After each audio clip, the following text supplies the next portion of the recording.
everything is done at the branch level, standalone. So everything is done at the branch level, standalone. Okay. Now second point over here is CPU model, centralized model. So CPU model means what? Centralized processing unit, CPU. That's called a centralized processing unit. It's like this server system. In a bank also you have the servers, right? It is similar to that, server systems. So what is CPU model? Under CPU what happens? Branches act just as a courier person. Means what? See, customer, here what in branch model, what was it? Standalone. Everything was done by the branch. Branch was the end over here. Customer used to submit a document, branch used to process it, do everything. But in CPU, the things are different. There is a CPU centralized processing unit, and then there is a branch. Okay, then there is a branch over here, branch. And then there is customer. Then there is customer. So customer will submit the documents, submit. Okay, and branch will simply transfer it to the CPU. Branch will further submit it to the CPU. Branch will not do the processing over here. Branch will act as a collecting center over here. Only as a collecting center. That's very important. Now you'll say, sir, even first model is better. Which model is better? Chalo. Let me ask you, which model is better in this? Many of you will say this model is better. Why? Because everything is done at the branch, so time will be saved. It's reverse. It's reverse. This model is better. Okay, why? Because whenever you are doing any typical job, collecting and forwarding, you do it very fast. But if I tell you to do all the processing at the same level, it's very difficult. Human beings are trained for doing single work. So, in this CPU model, what happens? Branch collects all the documents and just sends it to the CPU. CPU does the processing. So, loan sanctioning, disbursement, everything will be, even monitoring will be done by the CPU. So, branch is free for sales. Branch main job is sales, isn't it? So, what is the answer over here? It is this. Standalone and centralized model. Okay, standalone and centralized model. Got it? Clear? Next. The process of developing a product where the best features of the available products are incorporated along with the additional value engineering is called as best features along with the additional features. Means what? See it simply. Suppose let's say some big bank has brought some new product. Some big bank, let's say SBI, PNB, Bank of Baroda, HDFC Bank, ICICI Bank, they have brought one new product. So what will I do? See this. Understand this. Big bank. Okay? This big bank has brought a new product. I am a smaller bank. Let's say a smaller cooperative bank or smaller private sector bank. Small bank. What will I do? I'll copy this. Copy this. Copy the features of this. See, copy the features. Copy means not exactly copy. I'll know what are the features given. So I'll also design the same product. But what will I do? I need my customization. So my customers will be requiring something different. So some features will be removed from it. Some features will be added. So copy plus new features. Okay. So existing product plus new features. So this model is known as cross-selling or product innovation or hybrid cross-pollination or product development.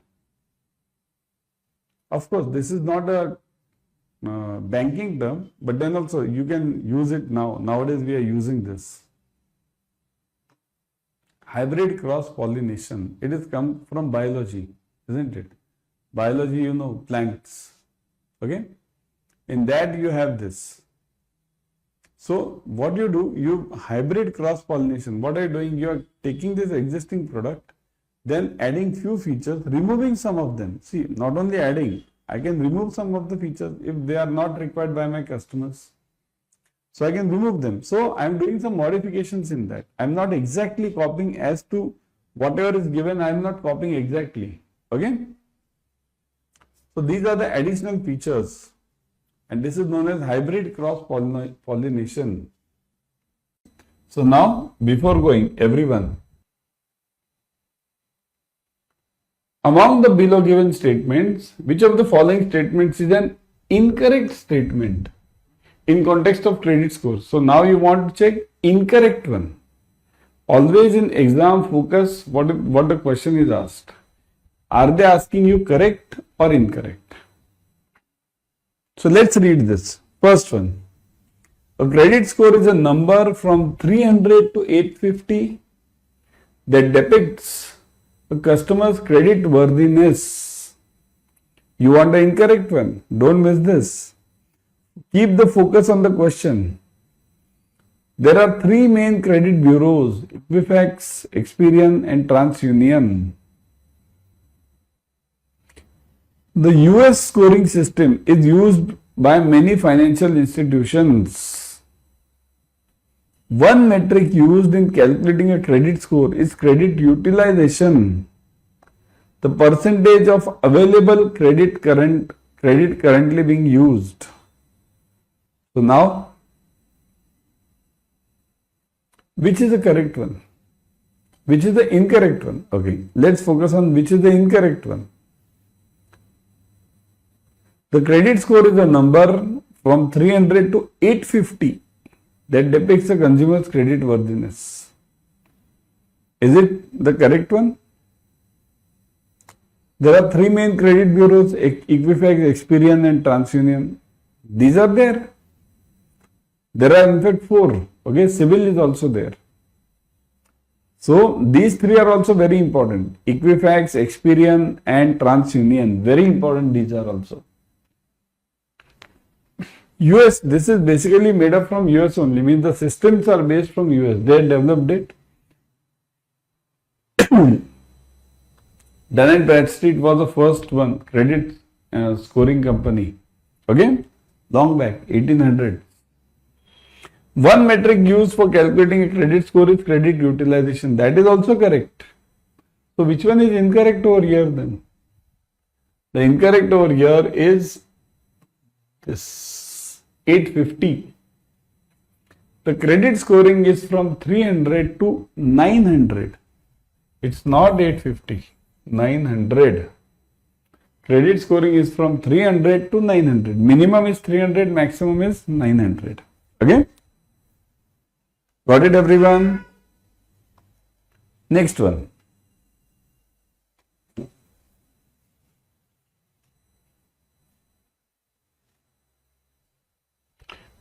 Which one of the following is not a credit information company approved by RBI? Which of them is not a credit information company?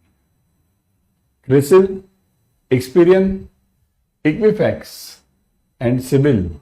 Not. Focus on the question. Just now we saw three companies. Experian was there, Equifax was there, and one more was there. What was it?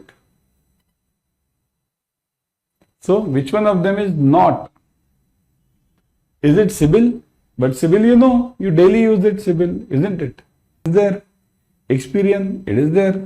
What is this CRISIL? CRISIL is not a credit information company. It is a credit rating company.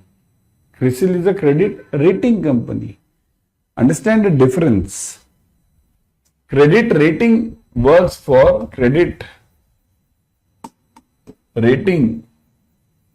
It works for corporates, corporate banks, corporates. They give the ratings to big companies like Reliance, Tata, big ones. So they will give the ratings. Credit information company, credit information, these generally cater to smaller customers, retail as well as MSMEs. Okay, credit information companies. So these cater to retail and MSMEs generally. Okay. So which one of them is not a credit info company? That is CRISIL. There are many in credit rating also. CRISIL, Fitch. Fitch is there, isn't it? So that's also a big company. S&P, Standard and Poor's. Okay. The true statement about credit score is true statement. See, correct statement now. Earlier two were wrong. Now correct one. A. Authentic and final information for credit decision. Preliminary information for management risk. Indicative tool for managing risk. A suggestion for taking a credit decision. Which one is true about this? Now this is very tricky. Very tricky. Think about it.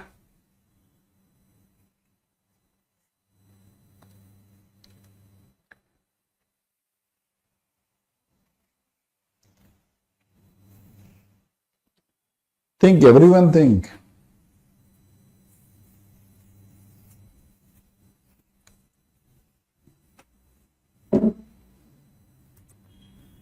Yes, it is.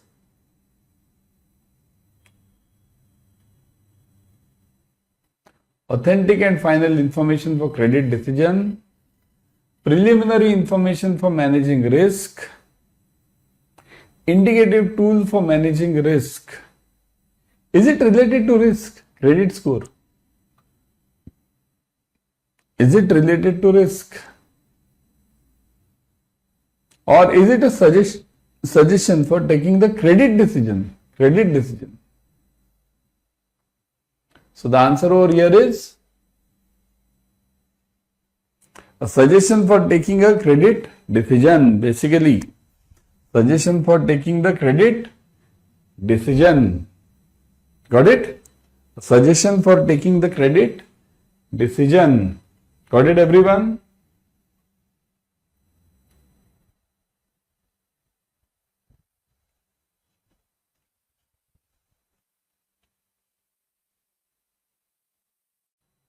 The cost of a two-wheeler is rupees 70,000 and is purchased, and its salvage value is rupees 10,000 at the end of 6 years.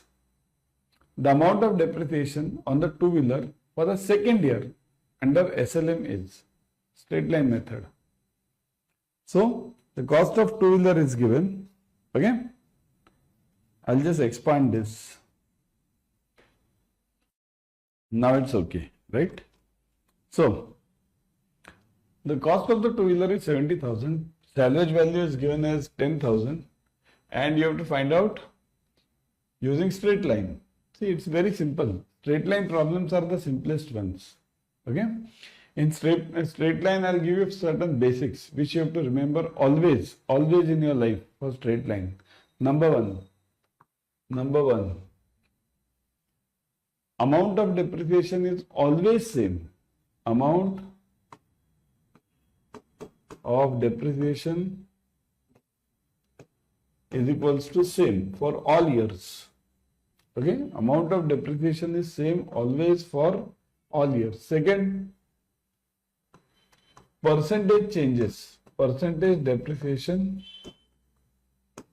is equals to change. It will always change. It will never be the same. Okay, in straight line. Percentage of depreciation will always change. It will never change for each year. It will be different. Percentage. Okay.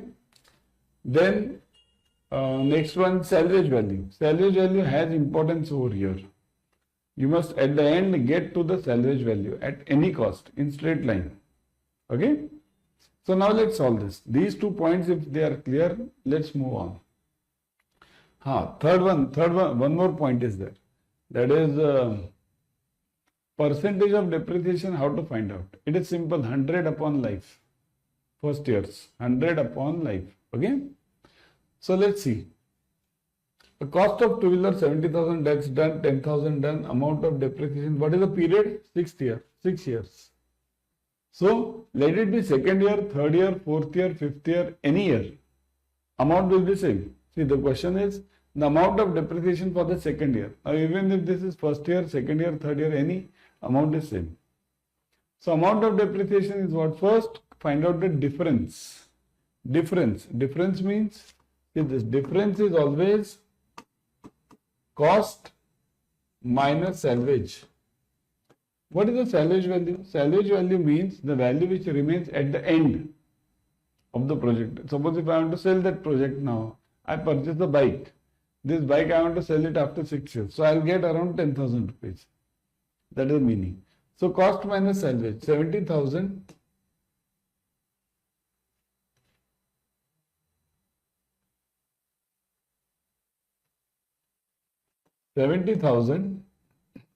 minus 10,000. So that is equal to 60,000, right? So your difference is 60,000. Got it? Difference is 60,000. So now we have to find out what depreciation amount. Okay. So depreciation amount is equals to depreciation amount. That is equal to your difference upon life. Okay. So that is equal to 60,000 upon what is the life? 6 years. So 10,000. So depreciation amount is 10,000 every year. This is for every year. Kindly note. Okay. So depreciation amount of depreciation for the second year. That's it. That's the answer. Okay. So in straight line, this is the method. In WDV, the method is different. There you have to use the compound interest formula, A into P into 1 minus R raised to N. But that is different. Don't go into it right now. When the problem comes, we'll solve it. Okay. In exam, kindly note, for your RBWM, you have only two types of depreciation. One is straight line, second is WDM. Okay. You don't have the other types which you have in your accounts. That you don't have it over here. Okay, because here we are dealing with the housing. Housing always has normal depreciations. Okay, mainly straight line only. In housing, 99% we take straight line depreciation. Okay, next. Banking products like special term deposit products, term insurance products, second housing loans, improvement home decor loans come under the category of which of the following needs? So, they come under which category? Second housing. Who will buy the second housing? Now here, what is this given? This is basically your Maslow's hierarchy. Maslow. Kindly remember the Maslow's hierarchy. Very important from your exam point of view. I've taken this many times. Okay, earlier also. But you have to remember it without fail. Those who have joined, those who are new to this. Okay. First is physiological. It's not given over here. Physiological. There are total 5 levels. Physiology. Okay. There are total 5 levels. Second is your safety. Safety needs. Safety. Third is social. Social. Or they call it belongingness. Love, belongingness. Esteem.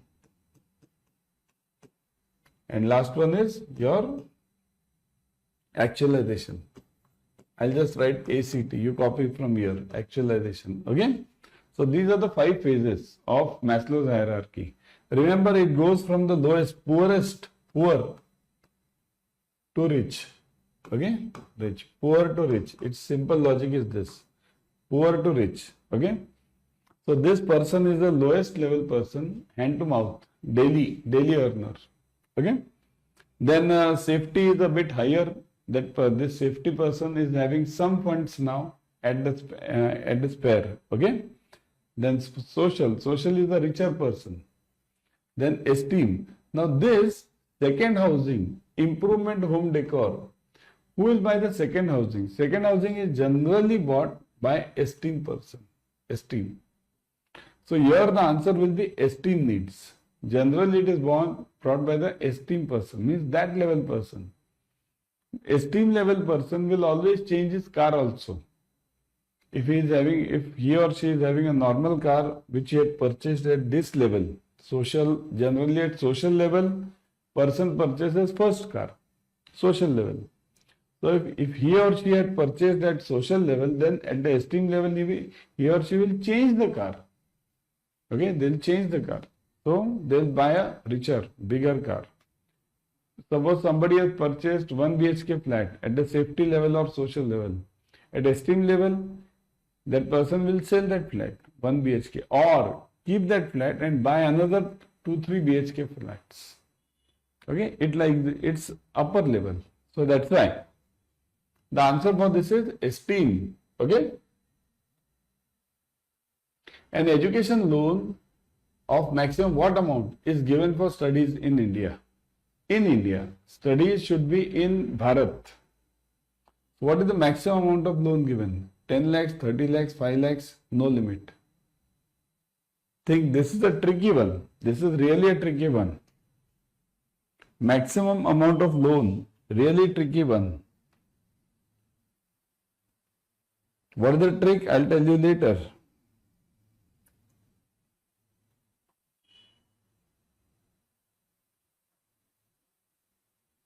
Yeah. What is the answer for this? Many of you are typing 10 lakhs because 10 lakhs is a priority sector in India. 10 lakhs, many of the students are typing 10 lakhs. But this is not the answer. Maximum loan can be given for no limit, education loan. Maximum education loan can be given for no limit. Okay? It's up to the bank to give the loan, what amount they want. If the collateral is okay, everything is okay, you can give a higher amount loan also. Only the point is, if you want to classify under priority sector, priority, then only it is 10 lakhs. If you want to classify the loan under priority sector, then it is 10 lakhs. Otherwise, no. Otherwise, you can give any loan, isn't it? After all, if you are a bank, you have to give the loan. If somebody has a collateral, somebody has a financial capacity, why not? Isn't it? But if you want to classify it under priority sector, then it is 10 lakhs. And for foreign, suppose if you are going for foreign it is 20 lakhs. Foreign equals to 20 lakhs. But that also again remember, priority sector. We are only talking of priority over here. Okay, here priority. Otherwise, commercial loans can be given for any amount. Okay. The moratorium period in case of personal loans is, what is moratorium period basically? Moratorium period means, moratorium, I'll just write short form now. Period equals to the period for which you don't have to pay the EMI, but interest gets accrued. Okay, you don't have to pay the EMI. So no EMI, you have to pay just the interest. In case of housing loans, you pay the interest, only interest, pre-EMI interest we call it. Okay, you pay that. And for other loans, means education loans, you don't even pay, you can even skip the interest part also. Because it's a student loan. The student can give it after he gets for a job. All the things, but see, nothing is left out. Even if you don't pay now, later after 5 years, you will have to pay. Okay? No bank will leave even a single penny, single rupee. Okay? The customer will have to pay. Not now, later. But later it will be interest on interest. So that will also be calculated. So pre-EMI or moratorium is nothing great. Kindly remember. Nobody, no bank will leave ever any interest. Simple. So, in personal loans, what is the moratorium period? Personal loans. For personal loans, the moratorium period is 1 month, 2 months, 3 months, 6 months. Actually, there is no moratorium period. There is no moratorium period. Because moratorium period means what? Freedom. Free. No EMI. Here nothing is there. Within next month, you'll have to start the EMI. So when I say next month, it means the answer is 1 month. For 1 month, I don't have to give anything. That's for answer, but practically this has no meaning. But in your book, in the exam, I have seen the question. That's why we are writing this. Otherwise, Frankly, 1 month moratorium is not a moratorium. It's a regular payment method. Okay? Got it?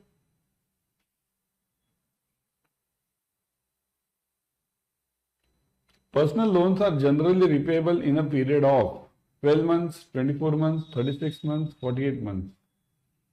Depends on bank to bank.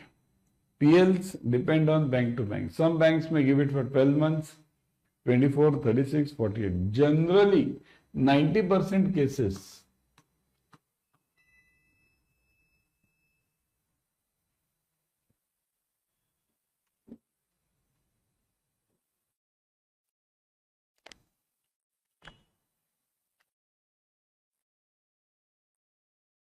in 90% cases, okay, it is 3 months, okay, moratorium period, 1 month, okay, and in 90% cases for this loan, see this, personal loans are generally repayable in 90% cases, it is 36 months, okay, 90% cases, it is 36 months, got it? So, this was 1 month, that is separate, yeah. Got it? So generally, but again I am telling you, this if in exam it comes, it is 36 months. But generally means every bank will have a different way of looking at it. I can give a loan for 7 years also. Nobody can stop me. 10 years also. 10 years also it's allowed. Okay? Depends on bank to bank. For repayment of personal loans, the bank obtained dash for payment on the due date. What does the bank obtain? This is known as, the concept is known as, there's one concept called as check-off facility. Check-off. Check-off. Okay, check-off facility. Anyone know this check-off facility? If you know it, type yes in the comment section. Do you know the check-off facility? Everyone? If you know it, type yes. Check-off is the authority taken from the employer that they will deduct the EMI from the salary and send it to the bank. Confusing, isn't it? See, I am the bank.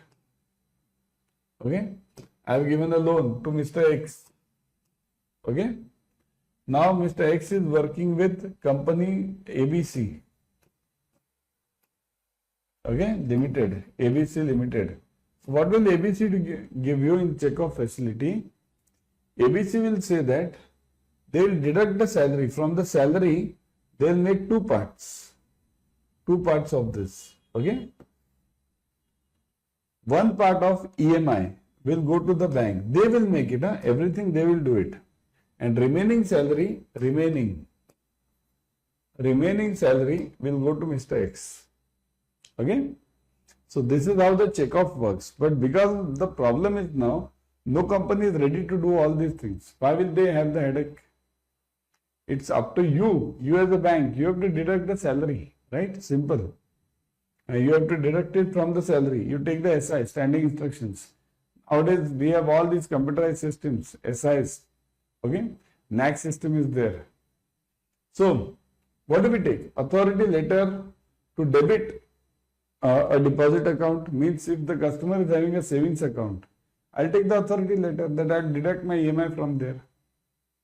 FDR is a security of loan. So I can take that also. Obviously, these are all the basic things. I can take it as a FDR also, as a collateral security. PTCs, yeah, that also I can take it. Nowadays, we have this SI. New system which is there is SI. Standing instructions under NAC. I can take the SIs also. So the answer is any of the above. Okay, answer is any of the above. Got it? The disbursement in personal loans is generally in one go, in the period of 1 to 2 months, in installments, any of the above, as at the bank's discretion. Bank's discretion. So how do we disburse the personal loan? Generally. The word is generally. Generally, how do we disburse the PL? PLs are generally disbursed in one go. Okay, completely. One go directly. One time only. Again, I am telling you, 90% cases it is one go. 10% cases it can be different. If I am the customer, I want the PL in today some part and some part after, let's say, 2 months. Bank has to agree to it. Okay, there is no compulsion that I have to take the complete amount.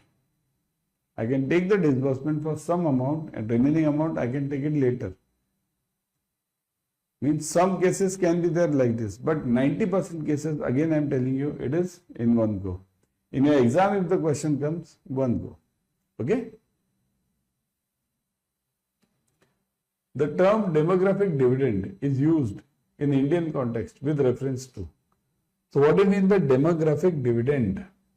The advantage of largest number of qualified persons in science and engineering. Advantage to highest number of young people in India. Highest number of young people. Okay? Highest number of young people. Second one. Right? Third is advantage of highest number of software development firms. And advantage of all of the above. See, all of the above is also the answer. Can it be this, engineering or young people? Young people, or is it highest number of software? What is it? Yes, it is. The answer is young people. See, it has nothing to do about education or qualification. It's after all the age bracket. That's what is called as demographic dividend. We are the youngest country in the world. Average population in our country is less than 35 years. Okay?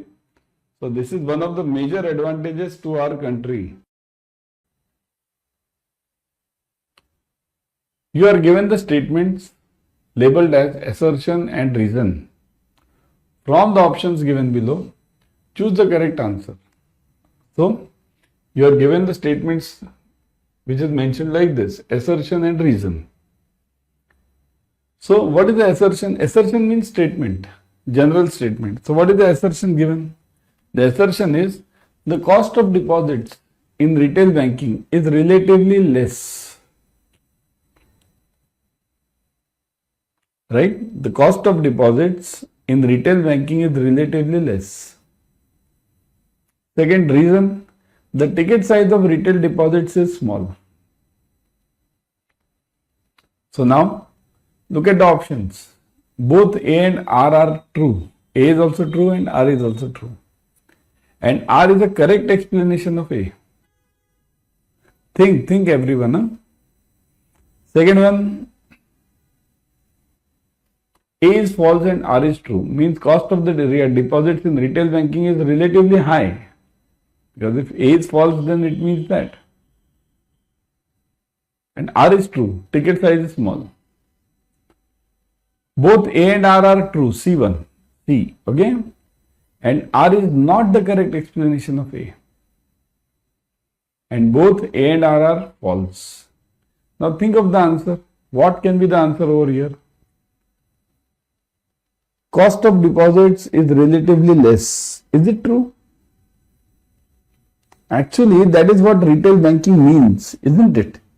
Retail banking, why do we prefer retail banking, everyone? Why? Because the cost of deposit should be low. We must more focus on CASA deposits, right? We must more focus on CASA. So, statement A should always be true in any bank. Okay? CASA should be more than 1/3 of your deposit. Always. General rule. Okay? So, the cost of deposits in retail banking is relatively less. So, that is true. What about the reason? The ticket size of retail deposits is small. Ticket size, small amount of deposits, we get it. Means in the sense, FD, 1 lakh, 2 lakh, 3 lakh, like that. Right? In saving current, we get the balances of 20,000, 30,000, 50,000, 1 lakh. Beyond 1 lakh, very few. So this is also true. So A is true and R is true.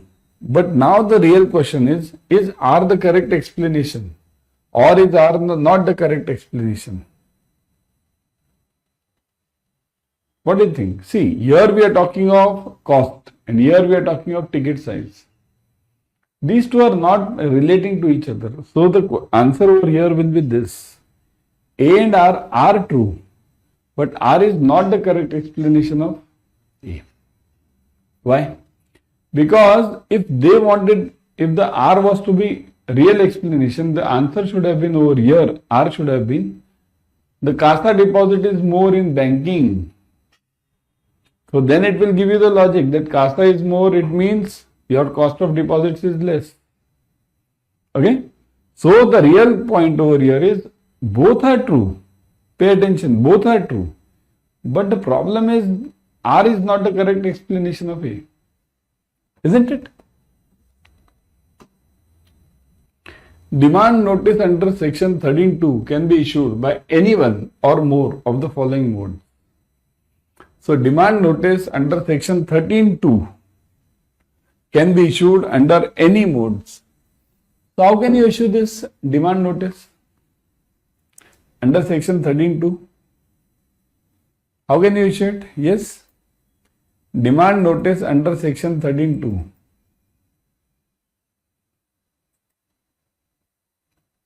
Can you issue it by registered post? Can you issue it by, let's say, courier? Can you issue it by any other means? By fax and anything? Yeah. Firstly, what is 13(2)? What is 13(2)? Under which act are we talking of? Which is the act which we are discussing over here? We are discussing over here Surface Act. Surface Act. We are discussing Surface Act over here. 2004 enacted. No, 2002. 2004 it was applied to cooperative banks. So, we are discussing Surface Act over here, section 13(2). So, the demand notice under Surface Act 13(2) can be given by what? Registered courier with acknowledgement due or by speed post, by courier or fax message, by electronic email services, all of the above. So how should you send it? Think everyone. Can you send it by email? Suppose if I send by email and then the person says, the other party says, my email was hacked. I don't know. My email was hacked. I don't know what you have sent. I don't know what you have sent. Then what can happen? Yes, it can happen. See, in this case, what you have to do is, the option over here is, you have to send it on electronic mail. You can send it, but it should be registered with your bank. Registered. Not any other email. If the person has registered this email, then you can send it. Okay? Courier fax allowed. It's totally allowed. So the answer is all of the above. But kindly note, this email should be registered. Fax number, this fax should be registered with you. Means nowadays there is no fax as such. Nobody keeps any fax. But if it is there, then you have to get the number registered first with you and then you can send a message. Now fax is gone. Now we are in the age of mobiles, right? So, next. Dash are extensions of branches opened in specified locations for offering banking services to the specified group within their command area. So what are these? Many of you might have been working in those, right? In banks, we have one thing called as, what is it called as? Extension counter, personal banking branches, special banking branches, TAT counters.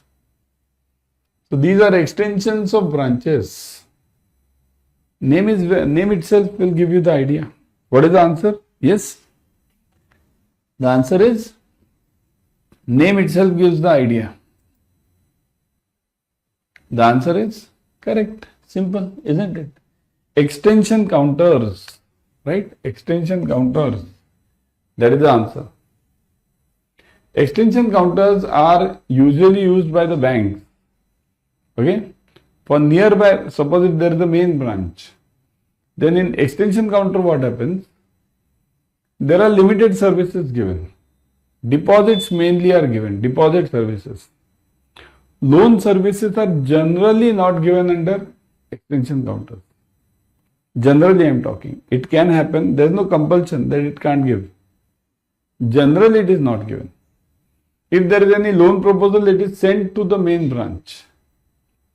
Okay, nowadays with the rise in the business, you can do anything anywhere. That's but obvious. But this is the general trend followed in many nationalized banks today. Non-fund based business of the banks is a part of other services. This includes which of the following? So non-fund based. What is non-fund based?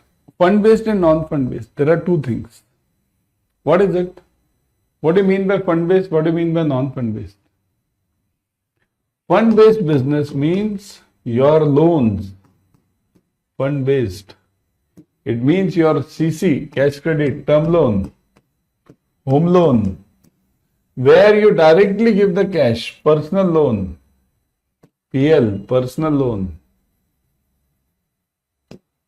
where you directly give the cash, directly you hand over the cash. That is known as fund based. Non-fund based means non-fund. It means what? See this, letter of guarantee, letter of credit. There are many, 8 to 12 items under non-fund based. I won't go into those details. You have those in your CAIIB, not over here. So letter of guarantee, letter of credit. Okay, two are non-fund based. Why non-fund based? Because under these two products, BG we call it, BG and LC. Under these two products, what we do is, we don't give out any money.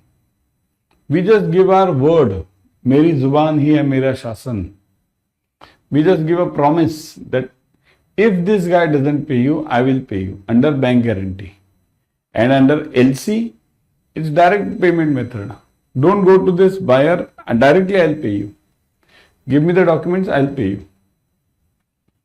So that is LC. So these are all non-fund based. Got it? So both A and B. Both A and B is the answer. Got it? Both A and B.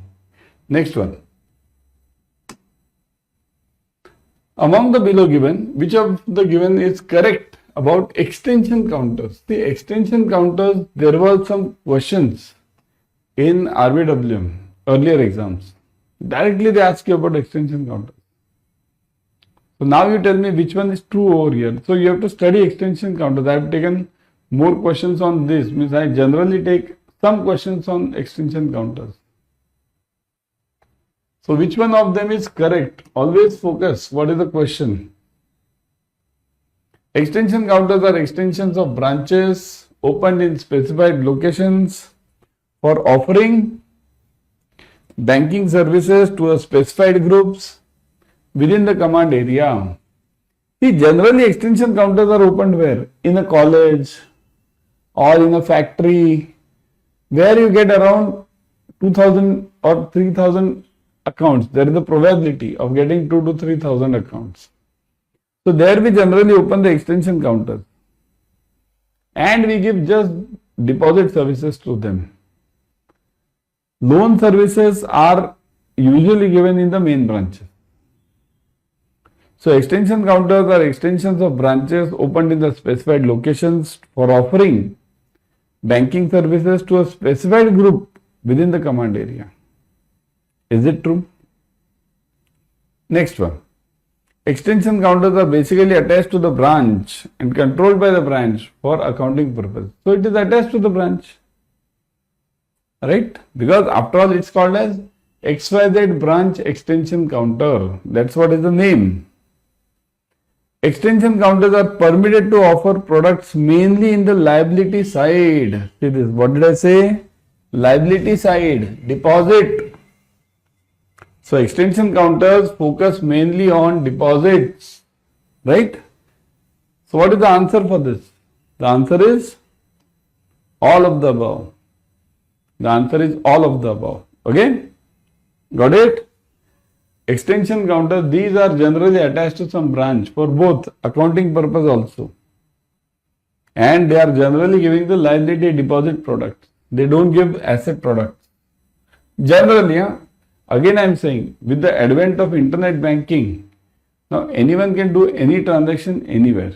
Okay? Consider the following statement regarding CASA deposit ratio and cash holding limit required to be maintained by the branches to improve the branch profitability, and choose the correct answer. Now look at this. This is relating to your CASA, current account, saving account.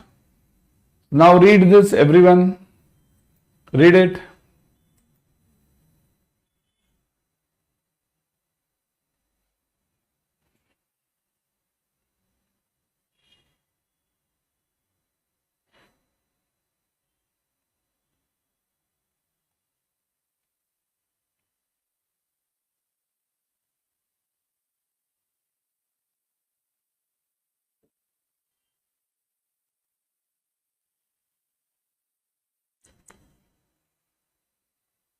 Yes? What is the answer? Say this. Cash holding should be the minimum possible regarding CASA. See, cash holding in any branch should always be as minimum as possible. Always. The rule says that whenever you are working on in the liabilities area, the cash holding should be around 1% of, not more than 1% of your total deposits of the bank. Not more than 1% of the total deposits of the bank. Okay, that is the maximum limit. The cash holding should be maximum possible level, maximum. Okay, each bank branch should strive to ensure that CASA deposits form the higher percentage share in the total deposits of the bank. So each bank branch should see to it that their CASA deposits are maximum, right? Each bank branch should strive to ensure that CASA deposits form the lower percentage, high percentage, maximum, minimum. Now you tell me, which one is correct over here?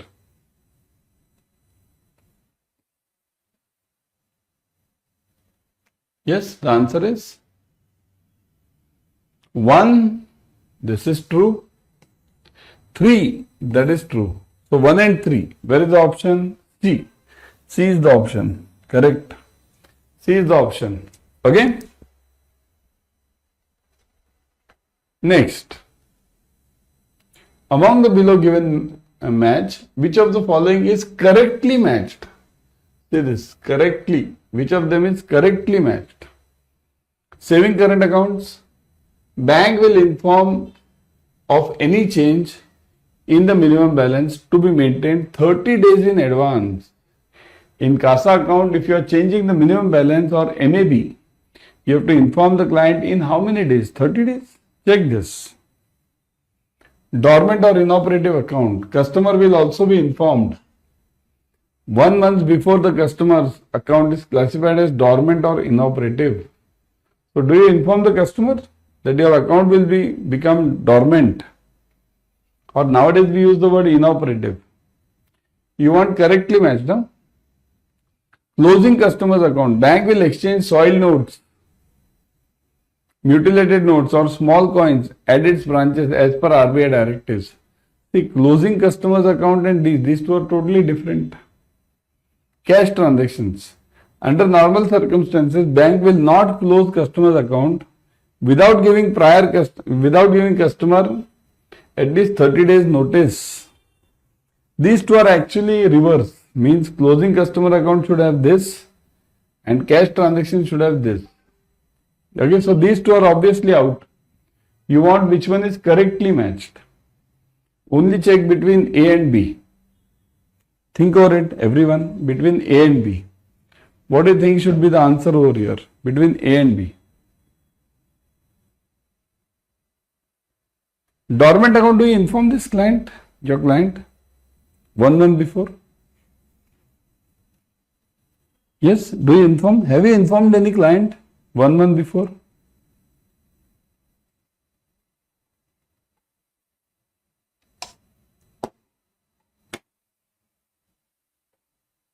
Yes, what is it? How many of you have informed a client 1 month before that, see, we are going to make your account dormant? How many of you have informed?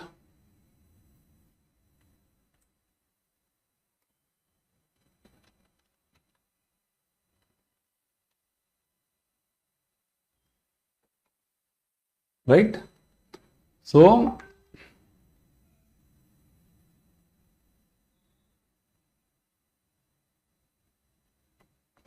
what is the answer for this? So, the answer for this is, kindly note, the answer for this is A is true. This one is true. 30 days before, you have to inform the client. But what about the dormant then, inoperative? You have to inform, what is it given? 1 month. So, it is 3 months. 3 months. You have to inform the client 3 months before making any account dormant or inoperative. So, the right answer is 3 months for dormant.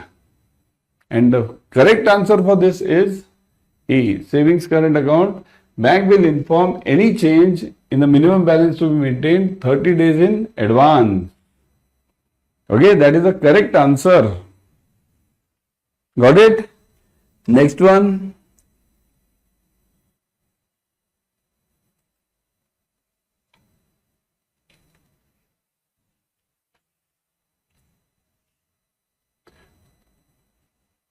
Which of the following group of deposits brings the overall cost of the funds down? So, overall cost will be down by which account? SB and recurring, FDR current, current and saving, CASA, current saving and FD. Who will bring the overall cost down of your bank? Simple one. Yes, the answer is CASA, isn't it? Current account is 0 and saving is hardly 2.5% somewhere. So, this will bring the overall cost of your bank down. Okay. So, watch it completely, everyone. Share it with your friends. Okay. A lending bank can source the credit score of the borrower from credit information agencies, information from the loan application, market information. So, lending bank means the bank which is giving the loans. So, this lending bank will source the information, will get the information from where? Either from this credit information agencies. Now, what is credit information agencies? How many are there? Type in the comment section, everyone. We call it CICs. Okay, we call it CIC, Credit Information Company. There are 4 companies. Okay, which are those? Yes, everyone. First one, you know, CIBIL, CIBIL, CIBIL, right? First company is CIBIL. Everyone, type in the comment section. CIBIL, everyone knows. What about the remaining ones? First is CIBIL. Second one, yes, Equifax. Okay, Equifax. Okay, how many companies are there total? Total, how many companies are there for credit information? In the comment section, everyone. Type in the comment section, how many companies are there? 4 companies, okay? 4 companies are there, 4. CIBIL, Equifax. Third is Experian. Experian. And fourth one is Highmark. Highmark we call it. Highmark. So these are the 4 companies which are in this credit information business, CIC. All we have the CIBIL score. I'll show you. I am having that report also. I'll show you that. Information from the loan application. That is also important. From the loan application, you can get the information about which are the earlier loans. Of course, customer can write bogus also in this, fake also, but you can get some idea. Market information, correct. From the competitor, from the known persons. You make visits whenever you are giving a loan. You will make visits to the customer's place, his office, his security, collateral security, wherever it is kept. So three, four places you make the visit. From there also, when you speak to somebody over there, you get some information. That is called as market information. So from where does this bank get the info? Does it get from A to C all, ABC, A and B only, B and C, A and C only? The answer is A to C all, correct? A to C all. Which of the following statement is correct regarding credit score? Correct. See this. The question is correct. Which of the following statement is correct regarding the credit score? It takes a snapshot of the consumer's credit report. So it gives you the brief idea. Snapshot means summary. Snapshot means summary. Summary of the customer's credit report. How many loans the customer has taken?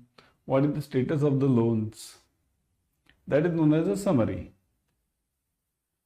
Through advanced analytics, it turns the information into a number. Means this whole history of that customer, how many loans has the customer taken, how many has he repaid, how many have become NPA. All this will be calculated and converted into a number. Okay, it's a 3-digit number. The score represents the amount of risk relating to a particular transaction. So amount of risk, depending on the score, you can definitely decide, right?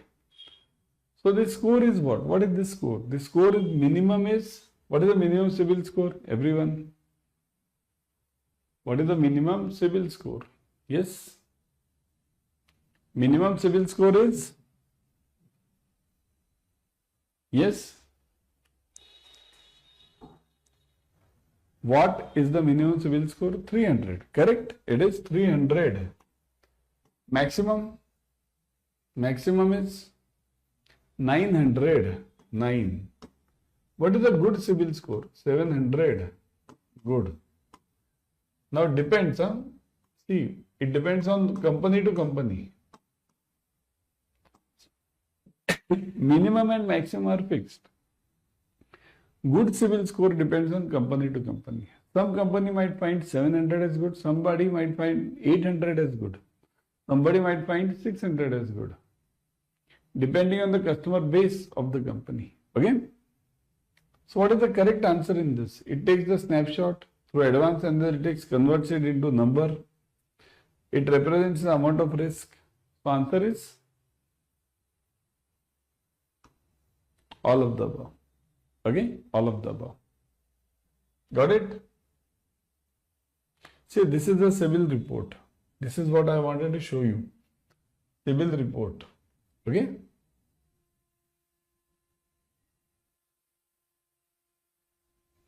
If you see this over here, kindly note, you get consumer, you are able to see the details. See this. You will get it on Google also. It's not expanding over here now. Okay, so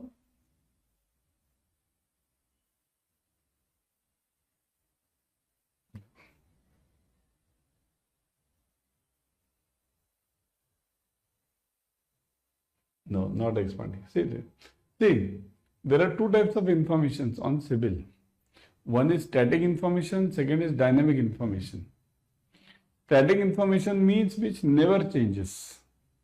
Never changes. So which is the one which never changes? See, customer's name, date of birth, this will never change. Okay, name, date of birth, then personal details, address. Generally address will also never change. Generally I am saying. Then PAN number, Aadhaar number, that will never change. That is all static. First point on the CIBIL report is always, first remember, it is static information, static. Second is dynamic information. Dynamic means which changes. Now what changes? Dynamic. What changes?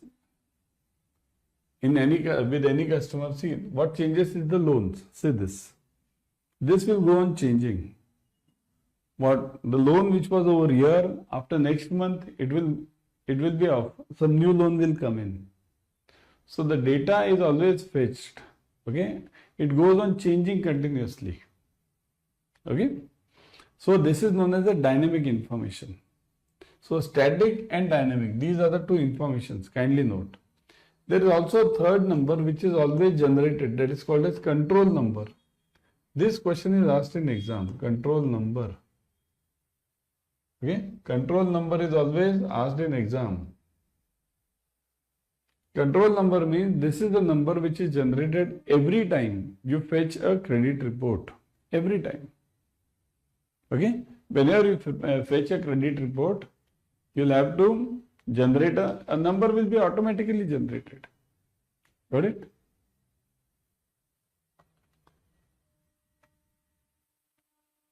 Among the below given, which of the following is or are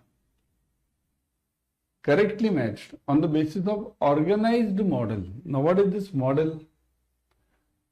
Models are of 4 types in your banking. 4 types of models are there. Which are those? Horizontally organized, vertically organized, predominantly horizontally organized, and predominantly vertically organized. So these are the 4 models. Okay? Horizontally organized, kindly note. Horizontally organized, vertically organized, predominantly horizontally organized, predominantly vertically organized. These are the 4 types of models. Okay? Now one thing you note always. Horizontally organized means what? You need to know these all the 4 models. Horizontally organized means basically the data is shared among the single product. Single product. Cross product data is not shared. It is product wise. Means home loan customers will be known to the home loan department only. Personal loan customers will be known to the personal loan department only. That's it. They won't be dealing with cross, they won't be doing it. Means home loan and personal loan. They will not share the data. That is known as horizontally organized. Vertically is opposite. Vertically means what? The data is common. Home loan data will be shared with the personal loan data will be shared with the credit card will share with the savings account. So all the departments will share the data with each other. Common database. This database is known as customer wise. This is very important and this is very best. Customer wise. Why it is best? Because customer wise what happens? You just put the SIF ID. What is there in CBS now? Our CBS is basically based on the customer data only. You just put the SIF ID and you get the whole details of that customer. How many savings account is he or she having? How many loans is he or she having? Right? You'll get it everything in the same on the single screen. Right? So this is known as vertically organized, where you get the complete data of the customer in a single screenshot. Predominantly horizontally organized means what? This is like these two are like the thoda sa pyar hua hai, thoda hai baki. Means these predominantly horizontally organized is near to horizontal. 30% the data is shared. Okay, among various various products, 30% it is shared. 70% not shared. And here predominantly vertically organized. 70% of the data is shared within various products. 30% is not shared. So you got the 4 points. See, these are the 4 models. Now the question over here is, which of them is correctly matched? You want to match the following. Huh? So horizontally organized. Check this everyone. Functionality is provided across all the products. In this model, customer information is centralized. Okay? Vertically organized. Individual process platform supports one product only. Individual process platform supports one product only. One product. Okay? You want correctly matched. Predominantly horizontally organized model. Customer data integration is not available to a certain extent to other products. Is not available to a certain extent, means minor extent it's not available. Okay. Predominantly vertically organized model. Hybrid model that offers common information for most of the related services. Most. Maximum is there. Not fully, but maximum. And about this, see, firstly let's go one by one. Horizontally organized model. So data is centralized. This is not the case, right? Just now I told you. Horizontally organized model, the data is product wise. So individual process platform supports one product only. Now this, remember, these two are interchanged. Means this should be here and this should be here. Horizontally organized model means individual process platform supports one product only. Vertically organized model means functionality is provided across all the products. They are reverse of each other.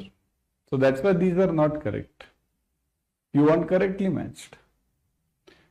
PH, or just call it PH now. PH, customer data integration is not available to certain extent. Some extent it's not available. This is wrong.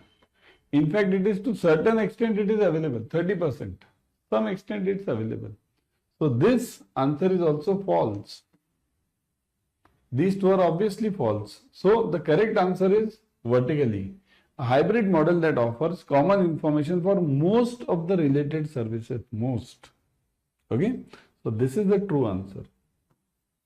So correctly matched is this. D is the correct answer. Predominantly vertically organized model, a hybrid model that offers common information for most of the related services. Read this.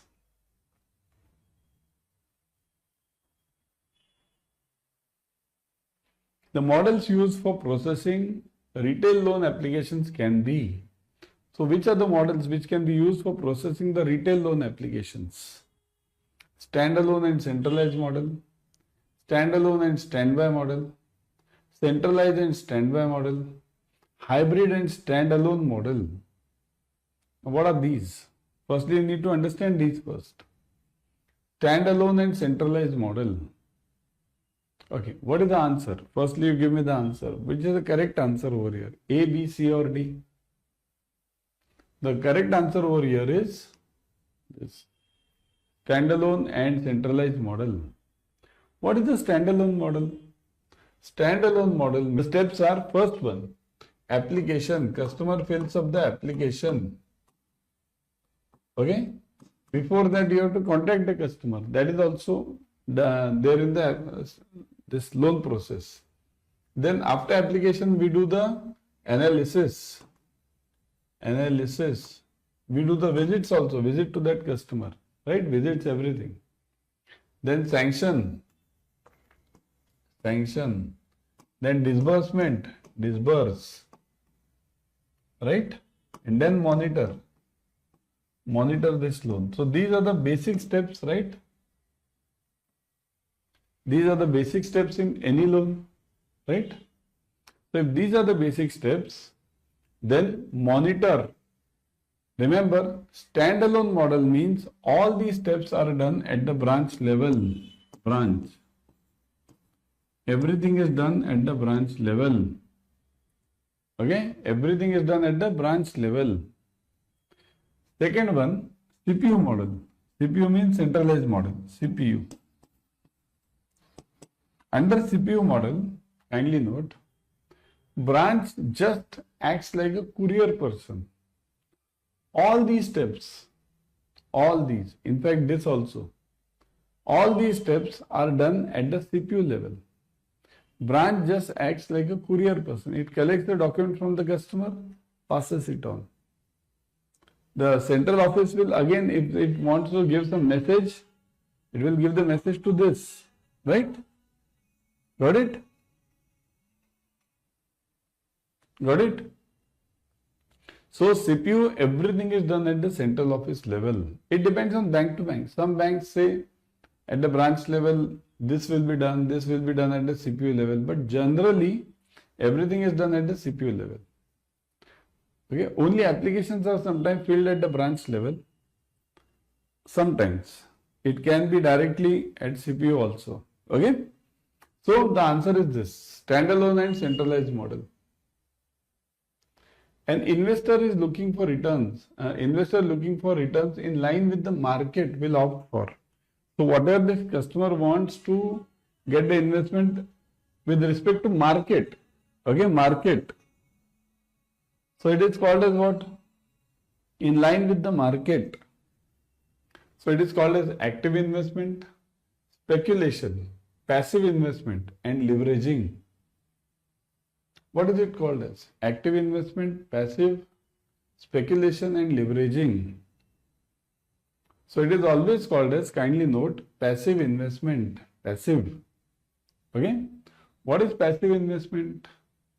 Passive investment means basically, I will just invest it in the benchmark indices and they will grow as per the index. Means Nifty Bs or Nifty ETS, ETF. That is a sort of your passive investment. Okay? So an investor looking for returns with the market will opt for passive investment. The one who wants to beat the market, will opt for active investment. If you want to beat you want the returns more than the market, then you will opt for active investment. Okay? This is there in your investment management topic. Okay? So very important one. Got it? So now you want to save 2500 per year at the end of each year for 5 years and earn 8.25% interest per year. What is the present value of this annuity compounding half yearly? Time value of money. Very difficult one. Frankly, it's very difficult. You have to find out the present value of this annuity compounding half yearly. Now this question is there in your AFM also, accounts and financial management, and RBWM also, both these. What is the formula for present value? Formula for PV is like this: PV equals to C into 1 plus R raised to n minus 1 the whole upon R 1 plus R raised to n. See this. Now specifically it's mentioned at the end of each year. At the end of each year means what is this annuity? Just type in the comment section. Is it ordinary annuity or is it due? Is it ordinary annuity or is it due? Type in the comment section. Yeah, it is. Let me see how many of you are typing it correctly. Is it ordinary annuity or is it due? Ordinary or due? Ordinary or due?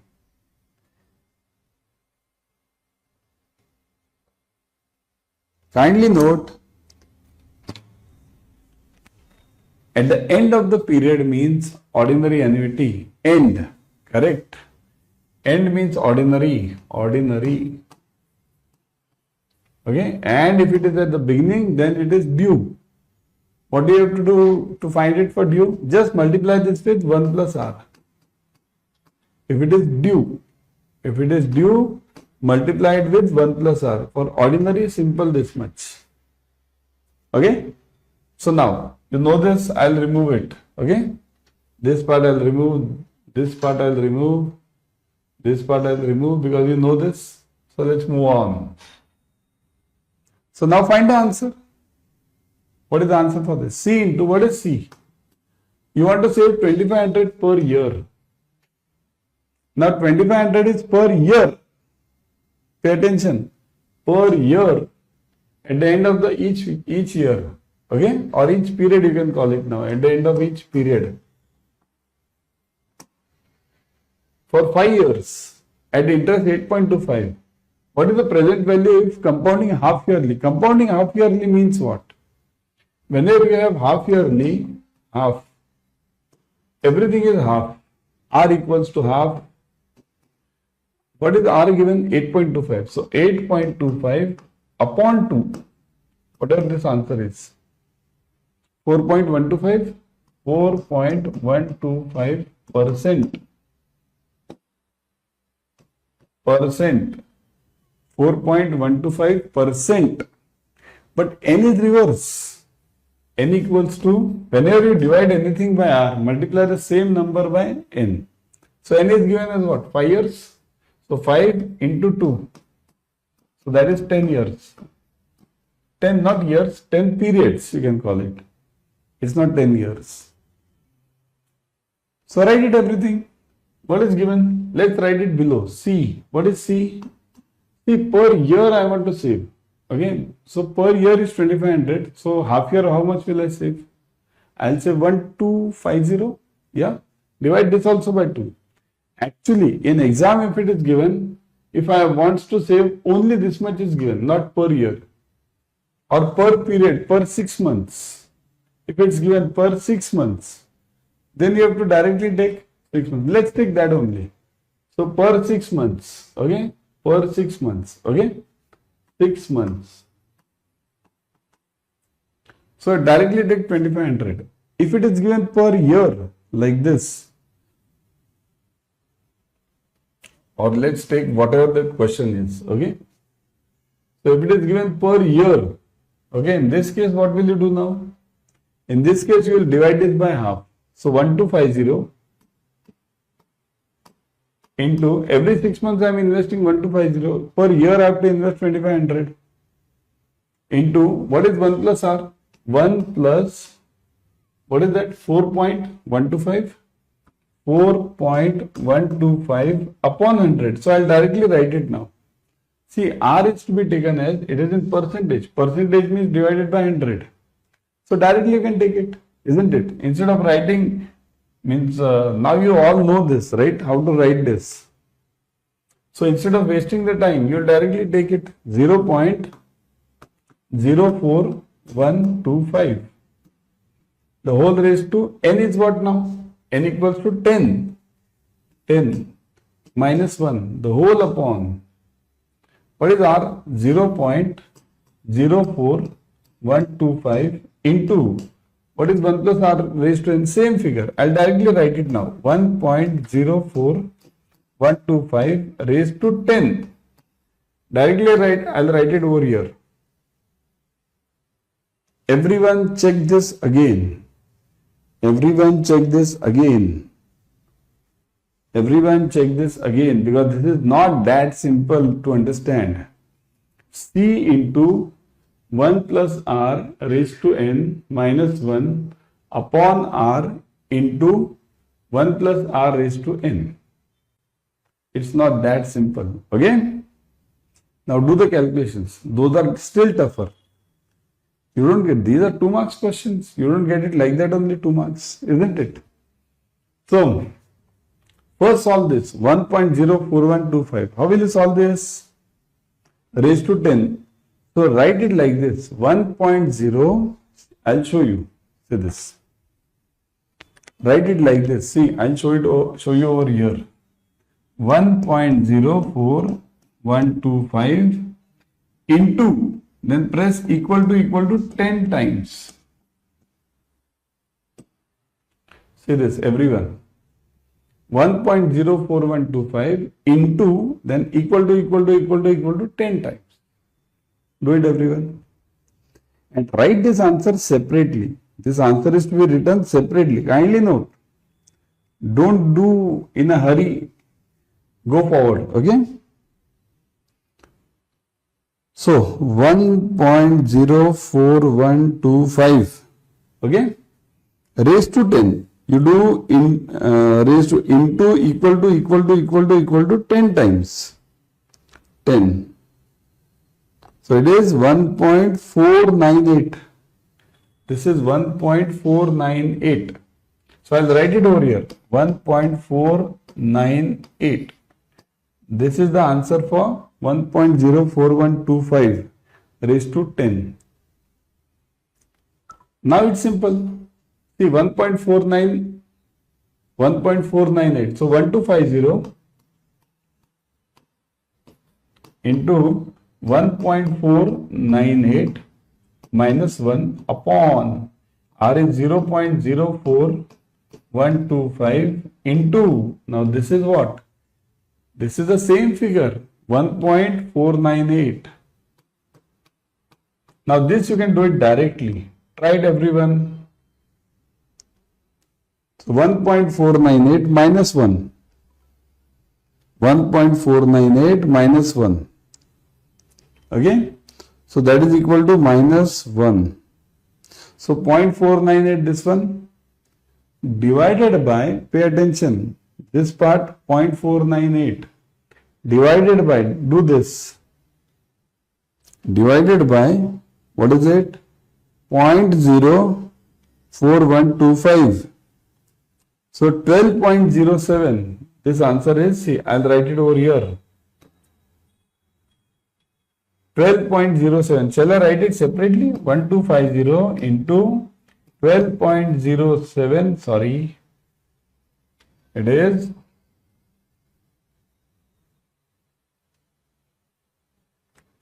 12.07 divided by this answer, 1.498. Now get the answer. Divided by 1.498. Everywhere keep the habit of writing. Everywhere keep the habit of writing. So it is 8.06. So 1250 into 8.06. Now get the answer. Into 1250. So you're getting it as 10,076. Okay, 10,076. Got it? So 10,176. 10,076. Got it everyone? 10,076. Okay? For 5 years. Got it? Let's check this again. Let's check this. So what is it? 1250 I am investing every 6 months. Right? For 10 periods. Correct. So try this. Everyone try this. 1.04125. Is this right? 4125? 4.125. 8.25 upon this. Yeah. So 1.04125 raised to 10. Raised to 10. Yes. 1.498 correct. Minus 1. So that is 0.498. That is also correct. Divided by this 0.04125. Divided by 0.04125. So 12.07, that is also correct.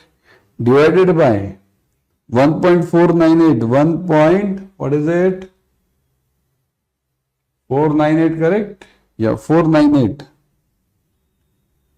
So that is equal to 8.061 into 1250. 1250. So 10,000 something, right? 10,000 something you are getting. Correct. This is the answer. Are you getting this everyone? 10,000 something 76. Now, some of you might think now that, sir, give me a simple logic. Give me a simple logic. What is the logic? That I'm investing 2,500 per year for 5 years. So that figure only becomes what? That figure becomes what? 2,500 into 5. So 1250. Minimum I must get that. What am I getting? 10,000. How come? My value should be higher. Kindly note, we are calculating present value. We are not calculating future value. If you are calculating future value, then the figure will be different. This is present value. Kindly note this. This is present value. Now, if I get the same question for future value, then what will I do? If I get the same question for future value, so what should I do now in this case? If I am getting the same question for future value, yes, what should I do? Let me show you. Let me bring in a new slide now.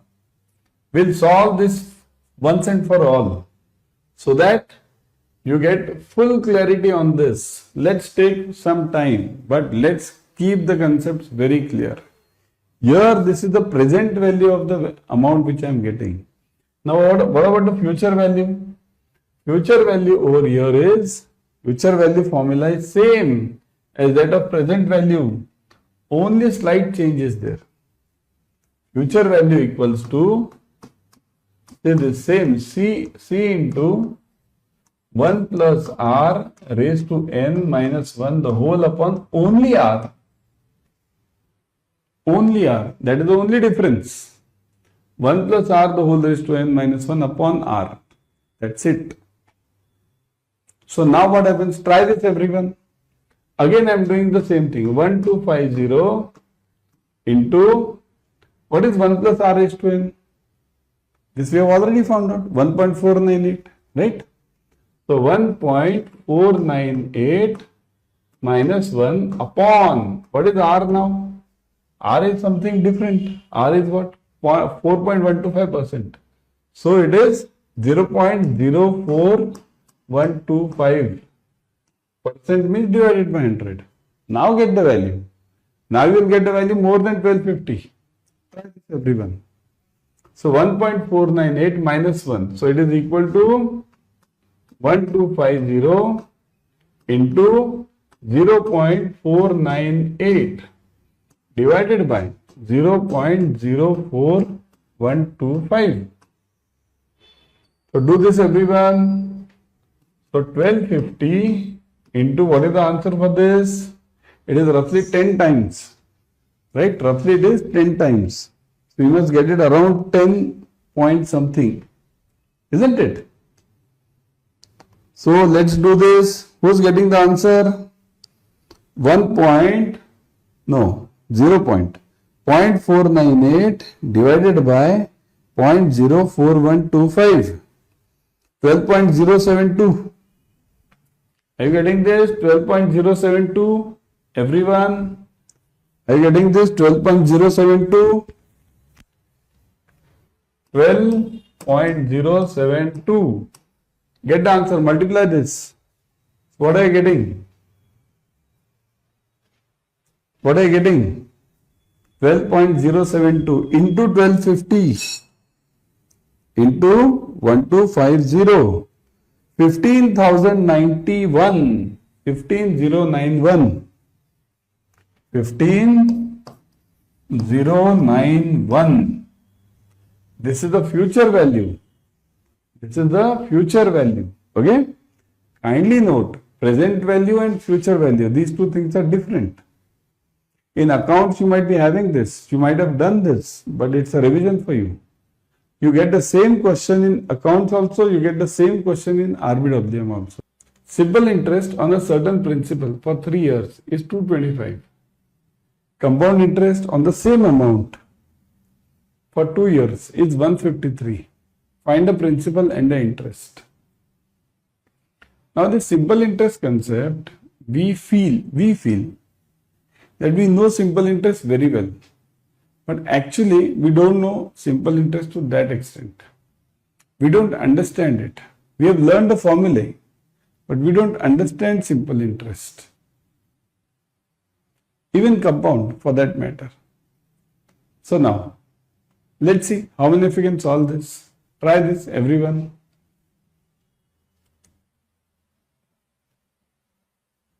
Try it everyone. You need to understand the concept of simple interest. See this, simple interest means it's every year it is always same. See, SI every year it is same. Kindly note this basic line and very important line. Every year simple interest will be same. This is what you have to remember it by heart. Compound interest, it will change. Every year it will change. First year both simple interest and compound interest will be same. Kindly note this also. First year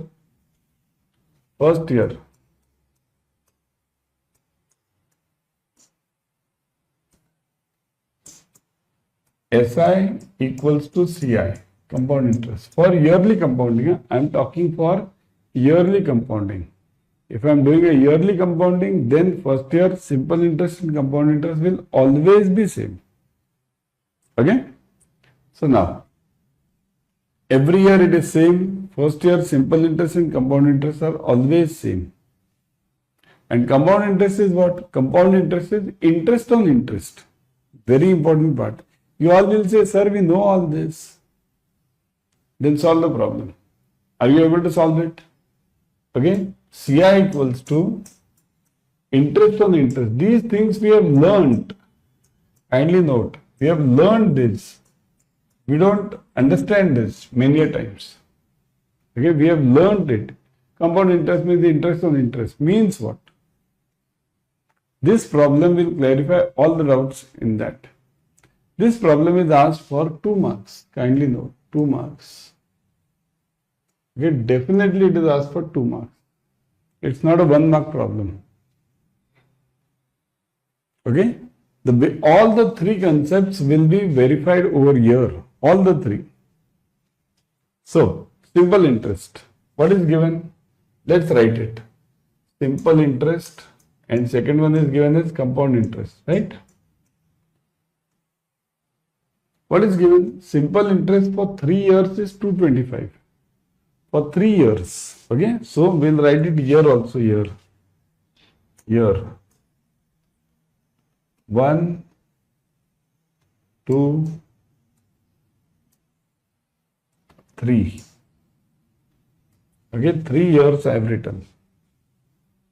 Simple interest, total simple interest for 3 years is 225. 225. Simple interest for 3 years is 225. Now kindly note, what did I tell you first? Every year it is same. So if every year it is same and total is 225, then what will be the simple interest per year? What will be the simple interest per year? It will be 225 divided by 3. So that is equal to 75, right? So 75.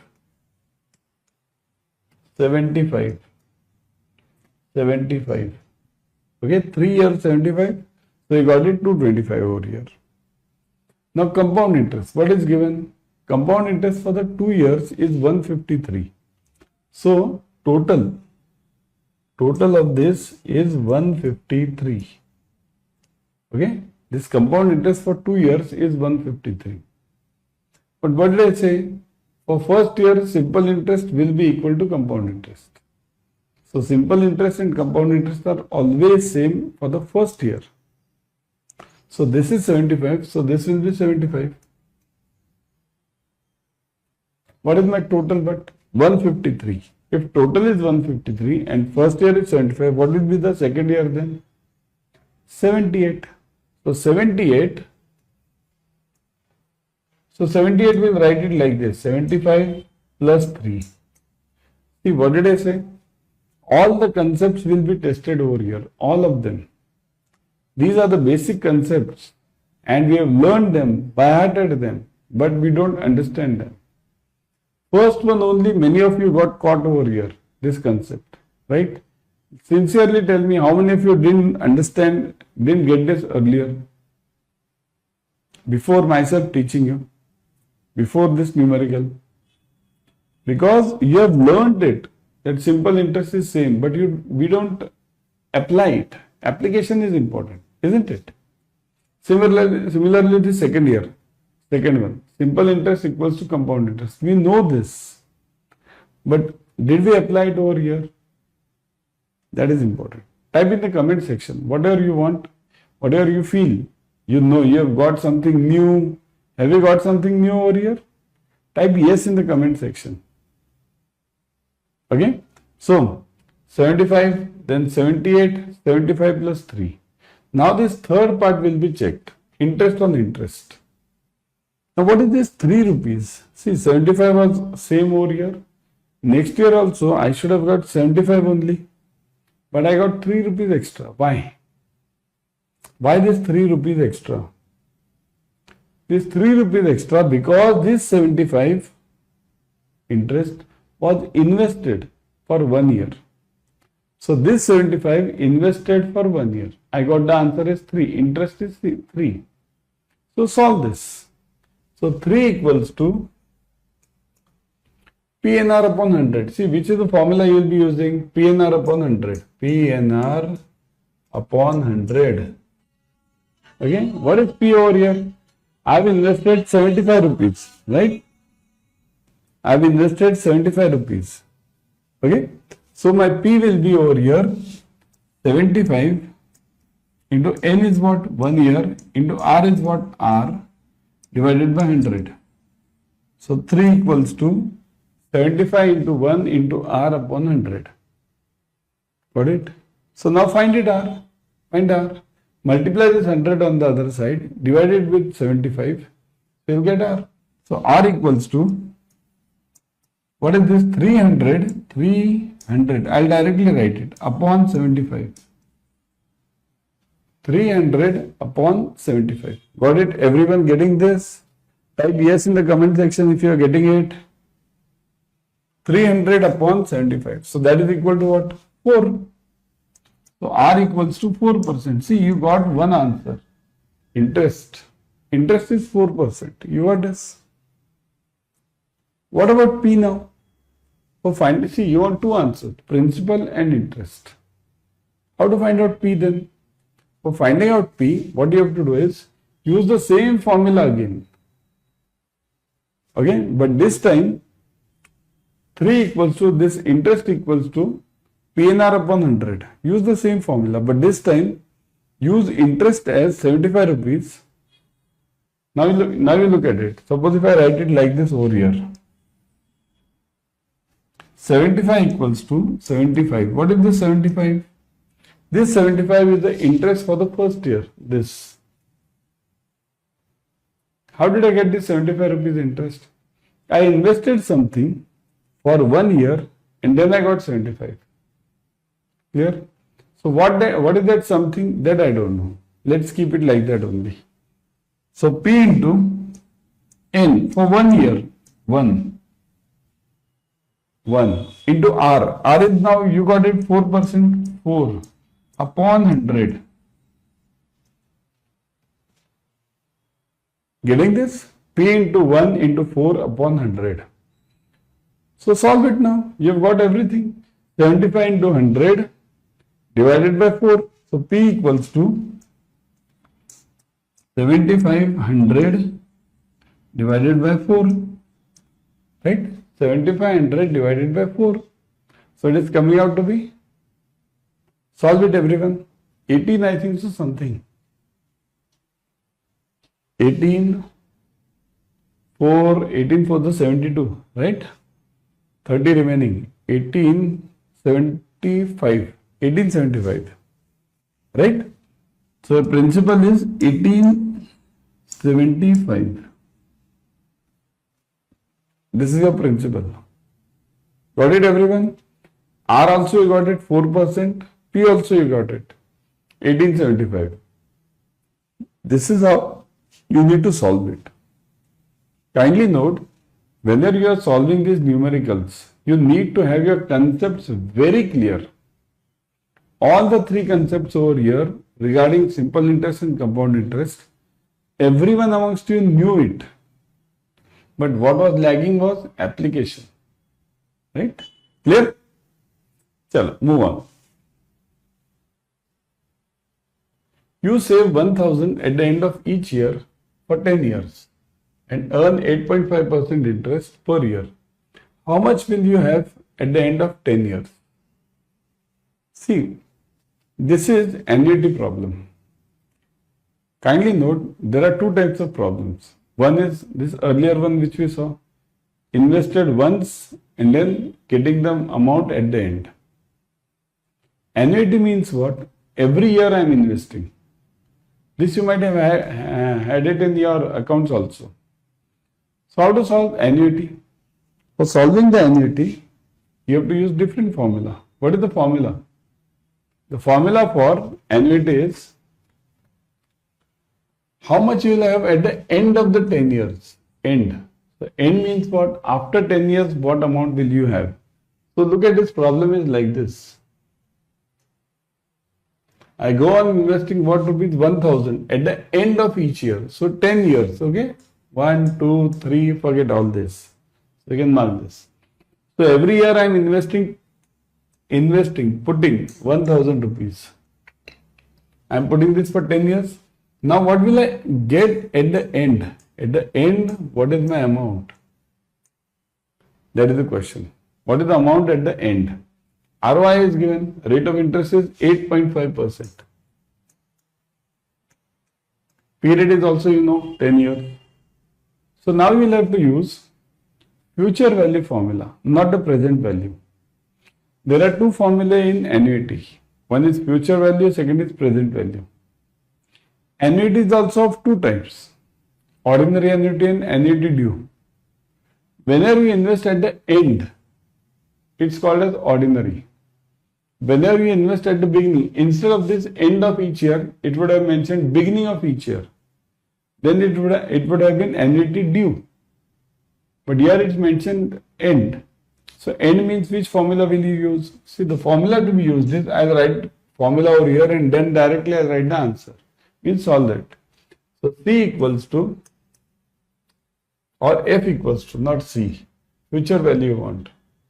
So future value F equals to C into whatever I invest per year. C means what? 1000. Whatever I invest per year into 1 plus R raised to n minus 1 the whole upon R. I want only future value now. This is the formula for future value. Formula for present value is different. Okay? So now you will be using this formula. What is C over here? See this. C. C means every year what I invest, 1000.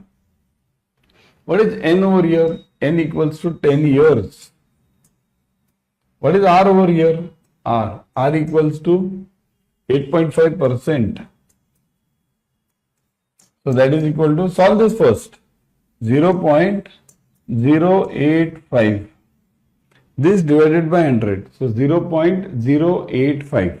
Now use this and find the future value. Because this is what you want. At the end of 10 years, how much will you have? Now solve it everyone. Try it.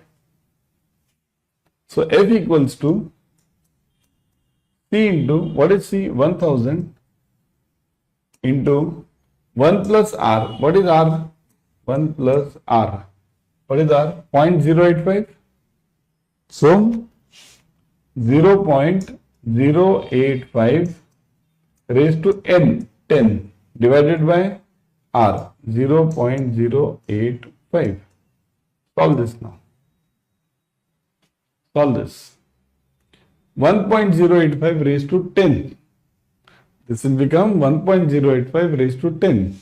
How to do this?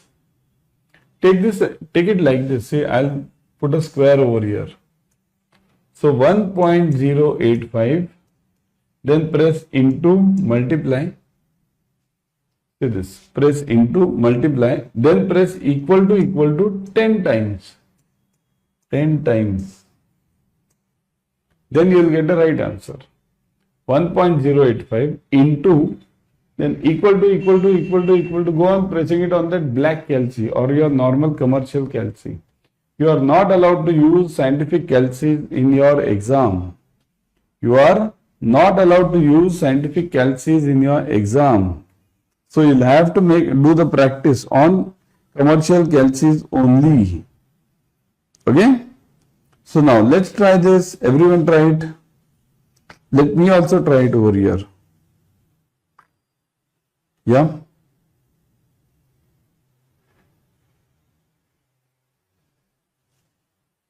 What is the answer? Let's see. 1.085. 1.085. 85. Okay. 85. 1.085. Right? Yeah. Into equal to do it 10 times. Okay. So what are you getting? Are you getting this answer as -1? -1, did I write it? -1. This was remaining. -1. Correct. -1 was remaining. Okay. So get the answer. It is 1000 into, what is it? 2.26. 2.26 minus 1 upon 0.085. Now solve this. 2.26 minus 1 means 1.26. Okay. So solve it. Minus 1. 2.26 minus 1. So 1.26, you are getting it over here. Divided by 0.085. 0.85. What are you getting? 14.83. 14.83, you are getting this answer.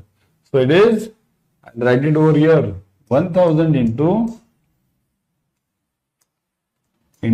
14.83. So that is equal to, multiply this with 1000. So 14,830. This is the amount you will be having at the end of 10 years. If you are getting an interest of 8.5%. For 10 years you are investing 1000. So roughly you will be investing how much? You will be investing 12,000, right? And what are you getting? 14,830. So you are getting 2,830 extra. Okay? You are getting 2,830 extra. Got it, everyone? Clear this concept? These two numericals are surely there in your RBWM paper also. Remember, this time May 25. Numericals for heavy, May 25. Okay? Every year they are heavy now. Every year they are asking numericals.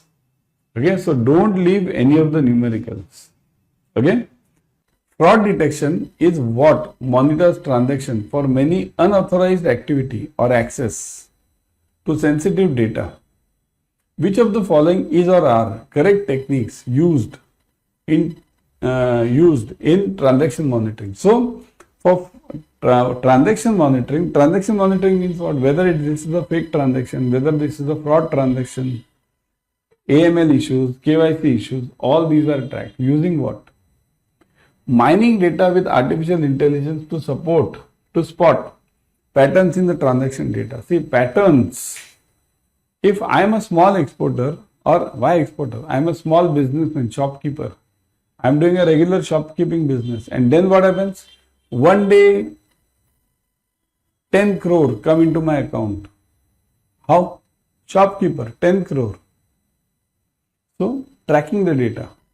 Very important. Mining with artificial intelligence to spot patterns in transaction data. Modeling customer behaviors with statistical techniques like regression analysis. So modeling customer behaviors. Same thing. Behavior means what? Just now I gave you. Okay. What is behavior? Behavior means the same thing. Last 5 years I am doing the transaction of per month around 5 lakh. And immediately one day the transaction goes to 50 crores. It means immediately there is a problem. So all this is done using what? Technology nowadays. So only one is correct, only two is correct. Both 1 and 2 are correct. Both 1 and 2 are incorrect. Think now. Simple one, isn't it? Simple one. So what is the answer? Answer is both 1 and 2 are correct. Think of it. See, nowadays everything is AI. Everything. Without AI, there is no banking nowadays. AI and blockchain. Isn't it? Without AI and blockchain, there is no banking today. So that's why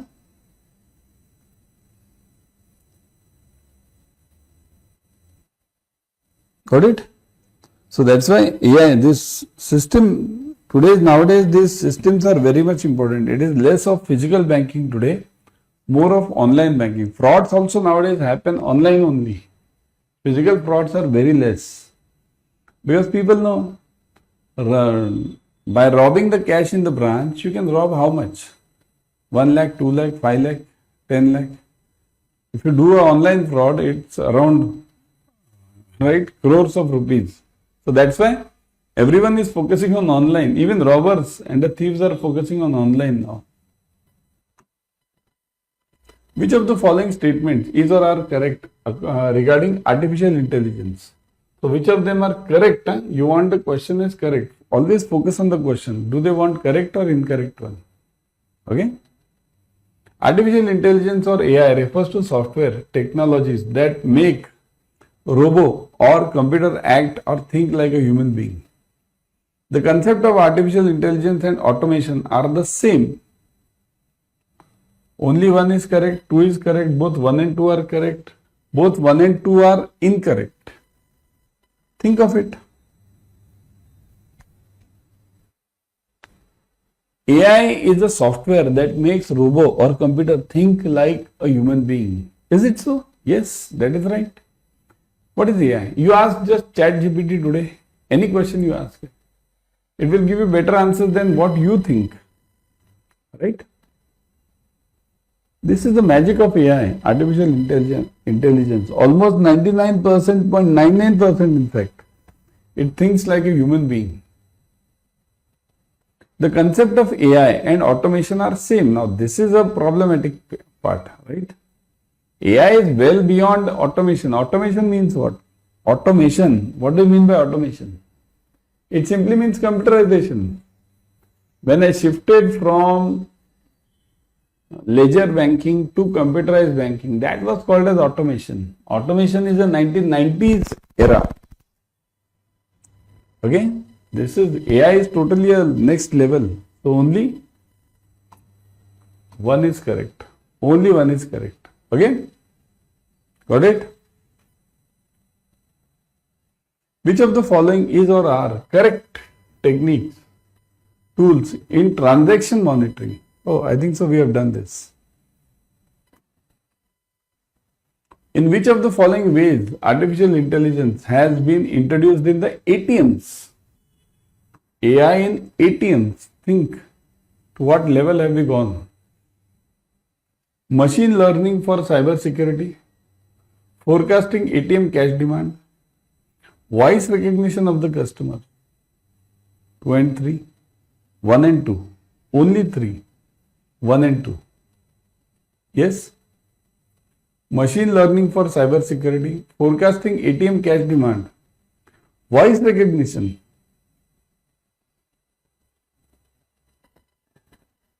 Yes? What is it? Machine learning is correct for cyber security. Okay? In fact, 1, 2 and 3 it should be. 1, 2 and 3. This should be the answer because all of them are correct. Machine learning is also a part of your this AI. Okay?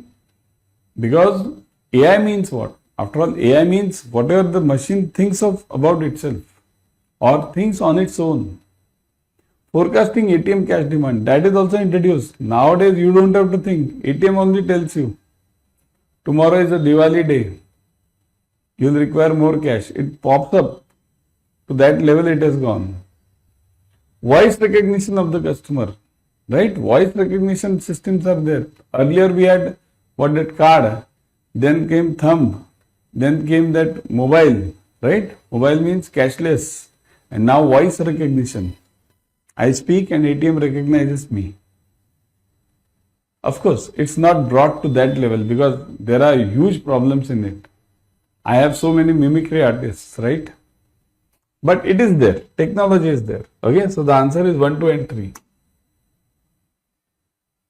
Which of the following is the Academic Research Institute unit of RBI which keeps studying the opportunities and challenges in the new technology areas?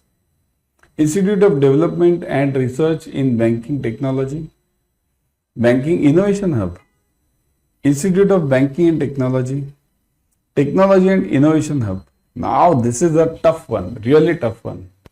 Think of it, because all the names seem to be the same. Means they seem to give you the right answer, isn't it? All the names. But is it so?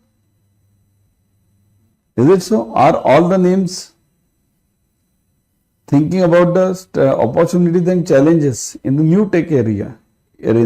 Okay? Is it so? Think about it, everyone.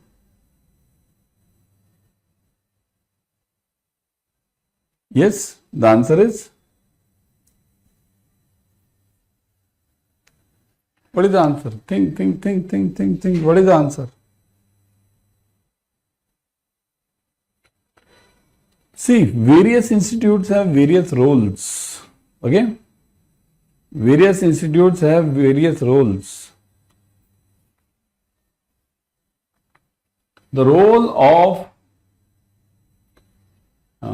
studying the opportunities and challenges is done by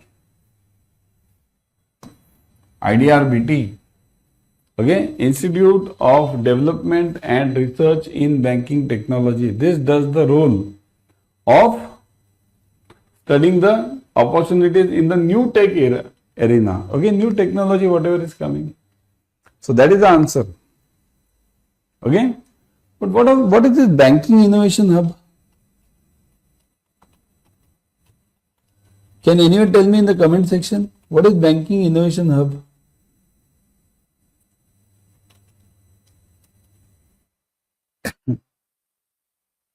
Yeah. See, basically it is of RBI. Okay. Reserve Bank, its full form, actually it's RBIH. Reserve Bank Innovation Hub, they call it. Okay. It's a wholly owned subsidiary of RBI and serves primary engine for financial sector innovation. Core use is to solve complex problems in Indian financial ecosystem by building scalable digital infra. See, understand the words. Scalable digital infra. This is talking about infrastructure. Infrastructure. So this innovation hub will talk about infrastructure hub. Okay, latest infra. Okay, means what are the various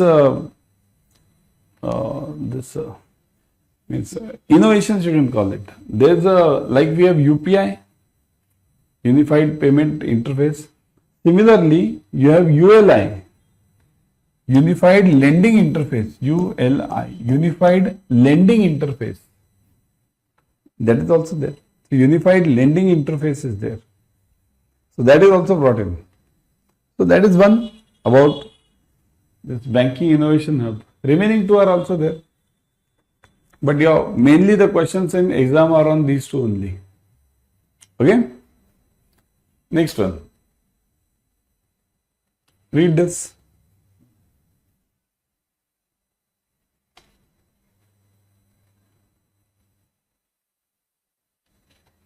Which of the following statements are not true? Not true. Okay? Infinite, a closed user group network, is a nationwide communication backbone for banking and financial sectors. Okay? So basically, closed user group network is a nationwide communication backbone for banking and financial sectors. Both, remember this, banking and financial. It's not only banking. Think of the answers. I want the not true, incorrect one. I want the incorrect one. What is the second one? Read the second one. Yes, read the second one.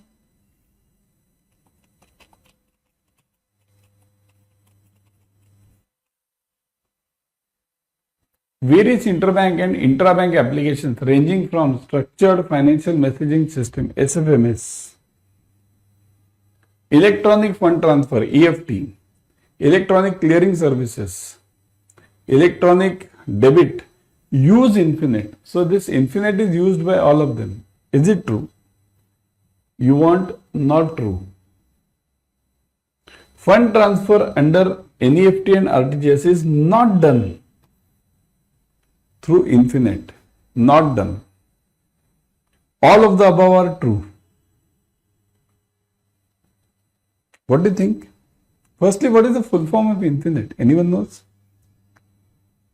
What is the full form of Infinite? It is Indian. See, it's three words are combined together. Indian.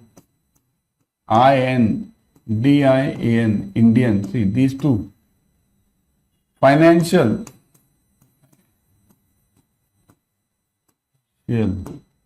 Okay. Infi.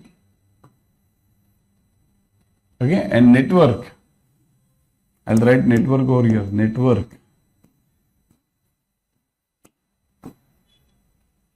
This is the full form. Indian Financial Network. Okay. So, Infinet. So, which one is true? Yes. What is the answer? Which one is true over here? Yes. The answer? The true one. What? Not true. Sorry. Not true. I want false one. Not true. So, this is false. Fund transfer under NEFT RTGS is not done through Infinite.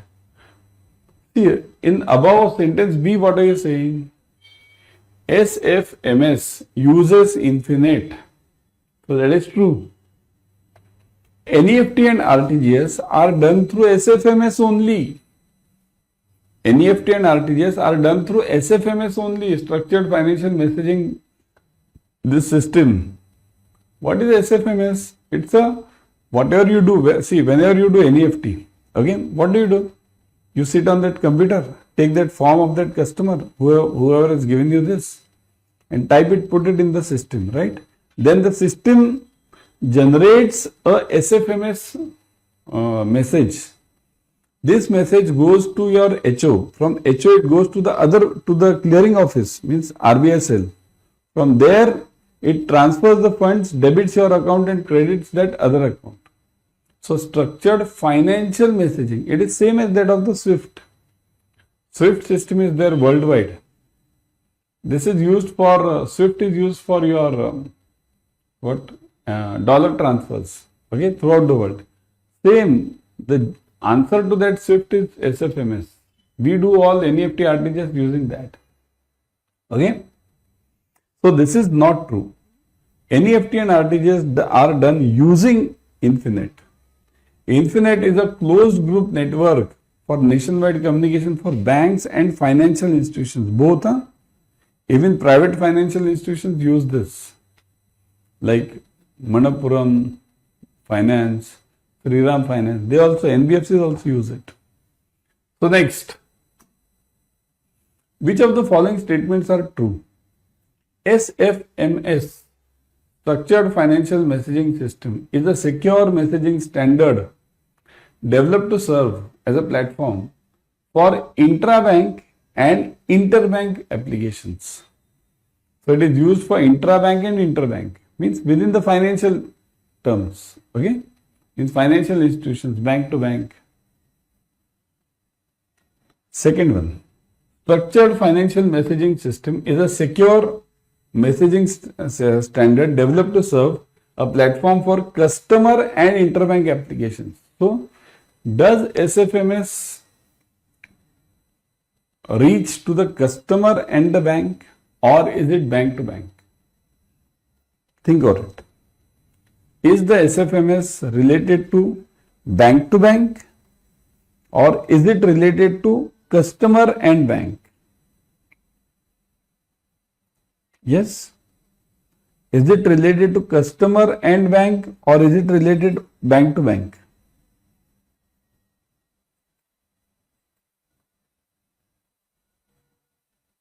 Yes. Both are true or none of the above are true? The correct answer is, see, answer can be C also. It can be customer also. But the answer is A. It is for bank to bank. Just now I told you financial institutions. Even others can use it, but not the customer. Got it? Clear? So, SFMS is a secure messaging standard developed to serve as a platform for intra-bank and interbank applications.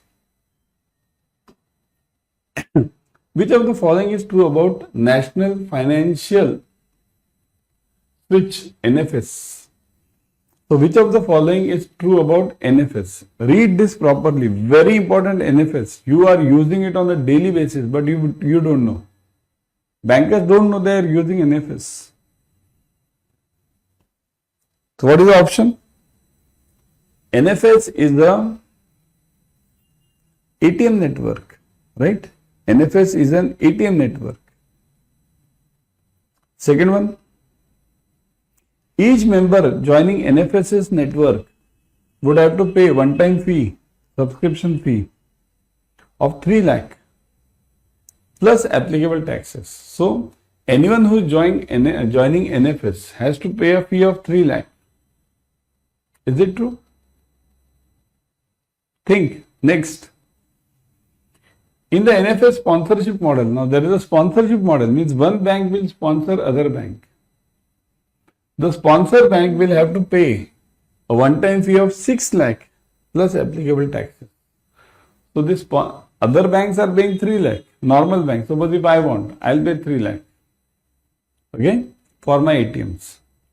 But if I'm a sponsor bank, means I'm taking care of other banks also. Now there can be many banks. Limit will be given, but then I'll have to pay 6 lakhs. And if there is any sub-bank then, suppose XYZ bank is a sub-bank of mine, I am a sponsor bank. So that bank, if it wants to take this NFS network, it will have to go through me only. Because why? I am the sponsor, I am the boss. So which one is true over here? Answer is all of the above. All of them are true. Individual bank 3 lakhs, sponsor bank 6 lakhs, and NFS is the ATM network. That's why I said we use it on a daily basis, but we don't know. Okay, NFS means National Financial Switch. The universe of digital lenders is classified into 3 groups. So digital lenders, they are classified into 3 groups. Which are those? Entities regulated by RBI and permitted to carry out lending business who are regulated by RBI. Entities authorized to carry out lending as per other statutory regulatory provisions but not regulated by RBI. There are others who are not regulated by RBI. Entities lending outside the purview of any statutory regulatory provisions. No one is governing them. But then also they are doing it. You see so many advertises on the YouTube and everywhere you get a loan immediately, 5 lakhs, 10 lakhs. Online lenders, they call themselves crowdfunding. Very risky. If you fall into that trap, you are gone. Very risky. They won't give you money, they'll take your money. Okay? So which one of them is correct? Is all of them, all of the above are true? Are there any institutions who are not governed by RBI or anyone? Are there any institutions who are governed by others?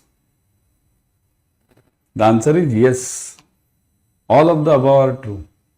See, the lending space, online lending space is divided into these categories.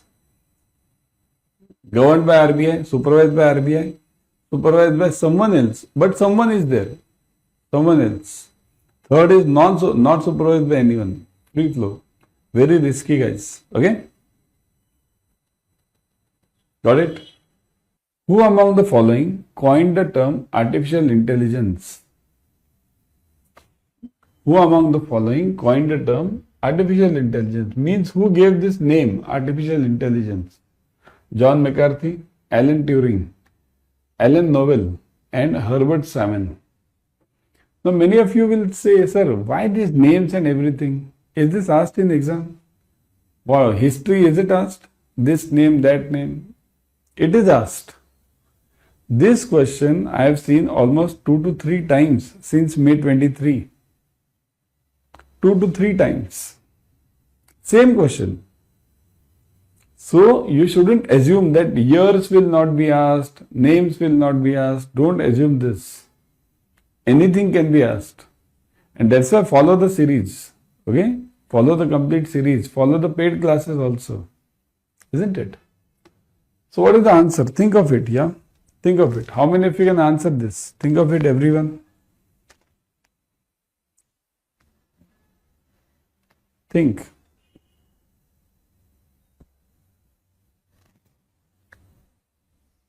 Is it John McCarthy or is it Alan Turing?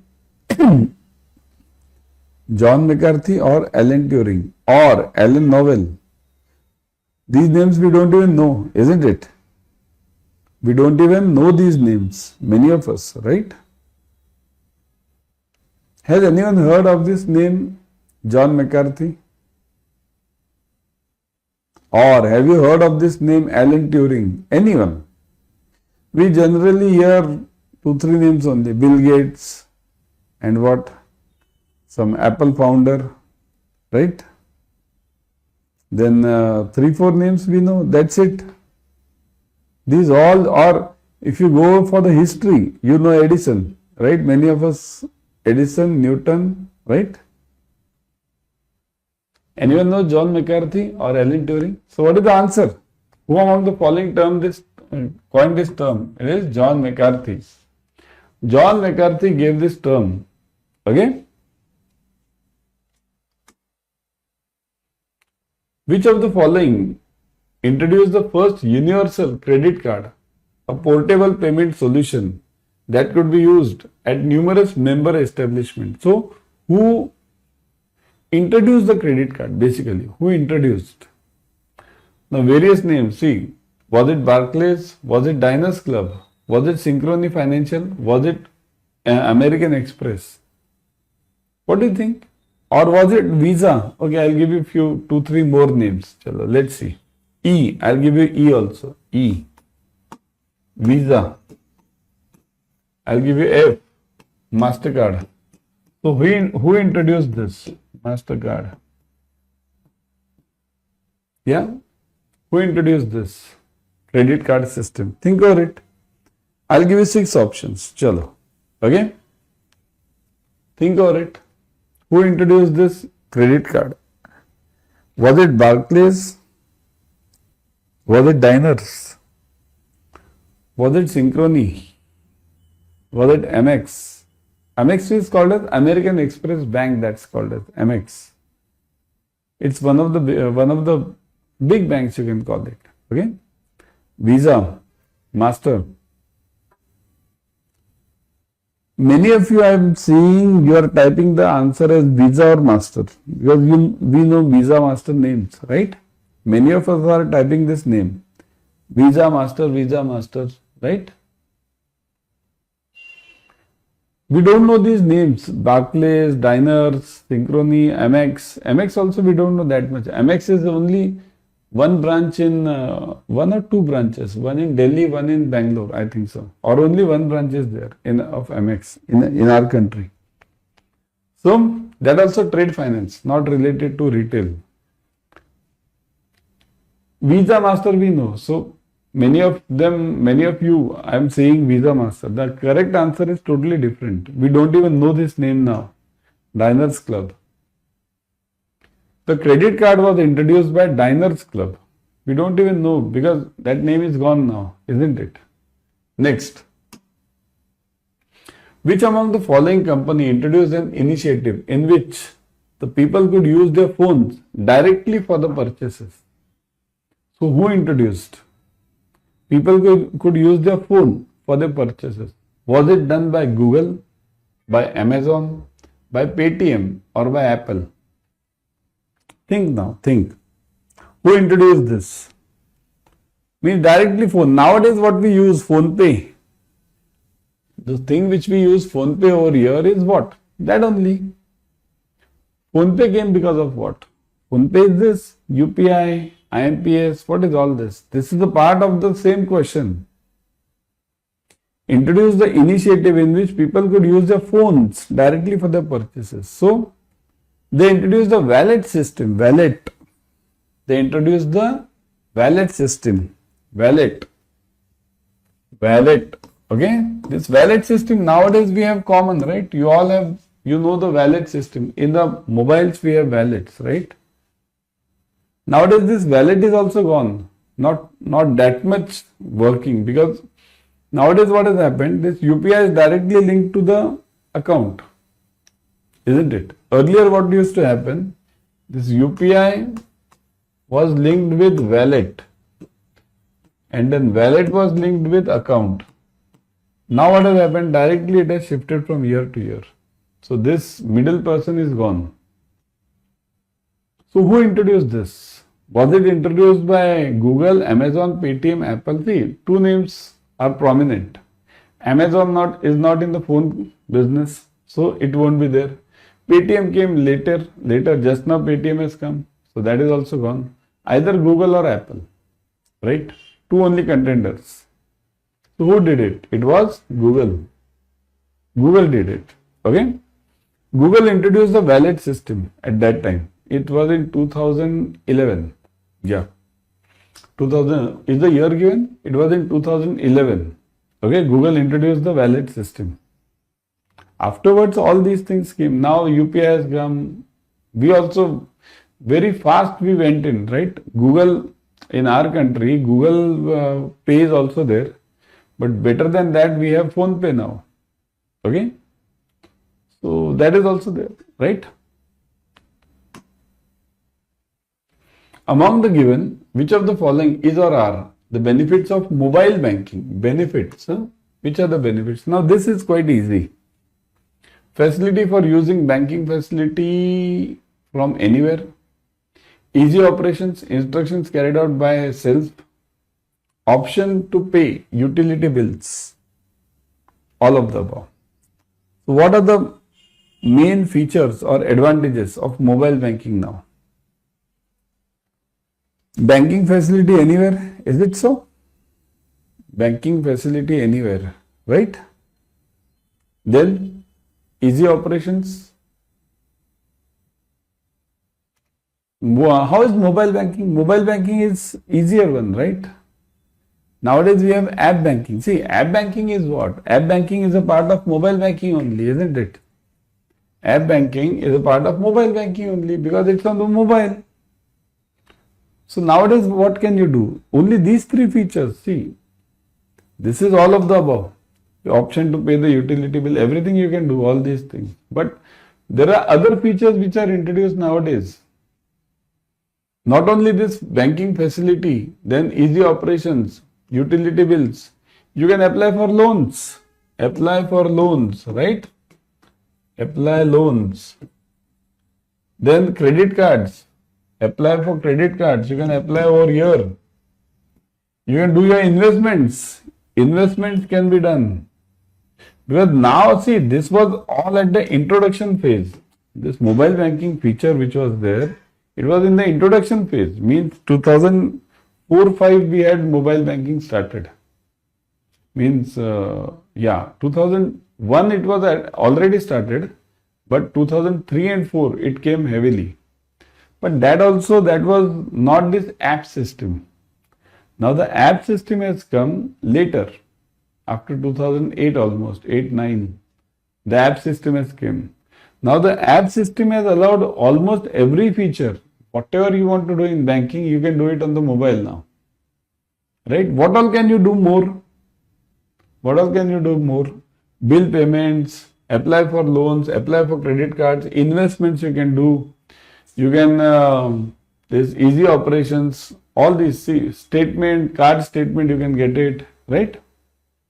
What all, just type in the comment section, what all can you do using mobile banking, other than these, whatever I have mentioned. Type it, everyone.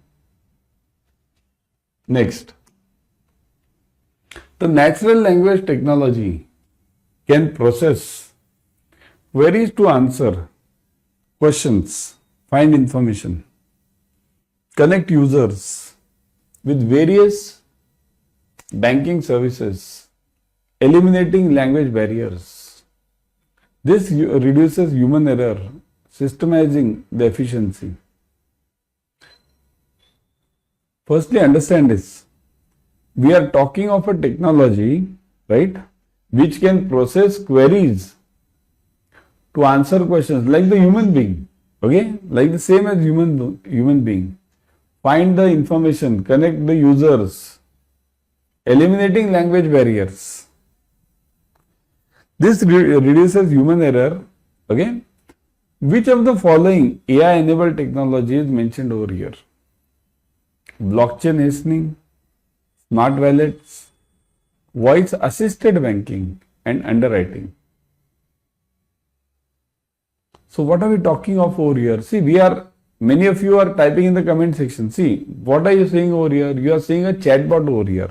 Frankly, it's a chatbot, right? What is the chatbot? Chatbot means basically giving you the full information, isn't it? Like a normal human being. It will give you the full information like the normal human being, isn't it? And without any error, because it's a machine after all. It will correctly judge your views, correctly judge your anger, correctly judge your happiness, your moods. It will judge it. So what is that actually? What is that technology? That technology is not chatbot. Technology is among these: blockchain hastening, smart wallets, voice assisted banking, and underwriting. See this, blockchain is not a technology to recognize the voice. Blockchain is what? Blockchain technology is separate. Blockchain is the authentication system. Authentication means once you put it in blockchain, it will never change at all in the life. Okay? Smart wallets, this is a payment system. Here we are talking of voice assisted, voicing, understanding the customer's emotions. That's what we are talking of over here. So this is also gone. This is also gone. Underwriting. Underwriting is altogether different. Underwriting has nothing to do with technology. Underwriting is basically giving the assurance, a guarantee of payment. Right? So this is also gone. So answer is this, voice assisted. Voice assisted banking. In this, what happens? The chatbot understands your mood. Nowadays, we have gone to that level and it answers accordingly, whatever your mood is. Okay? Among the given, which of the following is not correctly matched on the basis of payment system? Not correctly. Pay attention to the question. Not correctly. Now, these are short forms. You have to think. I'll give you the full forms also. RTGS, you know. CPC. Central Processing Center. Central Processing Center, or CPU you can call it. RTGS is matched with CPC. So it means that RTGS is linked to a central processing server or unit. NEFT linked to a CPC. ECS, you know, electronic clearing system. Now it is gone. Electronic system clearing system is no more that much active now. Okay? Why? Why ECS is not that much active? Because it has been replaced by this has been replaced now. Electronic system clearing system is now replaced by what? NAC. National Automated Clearing House. So this is replaced now.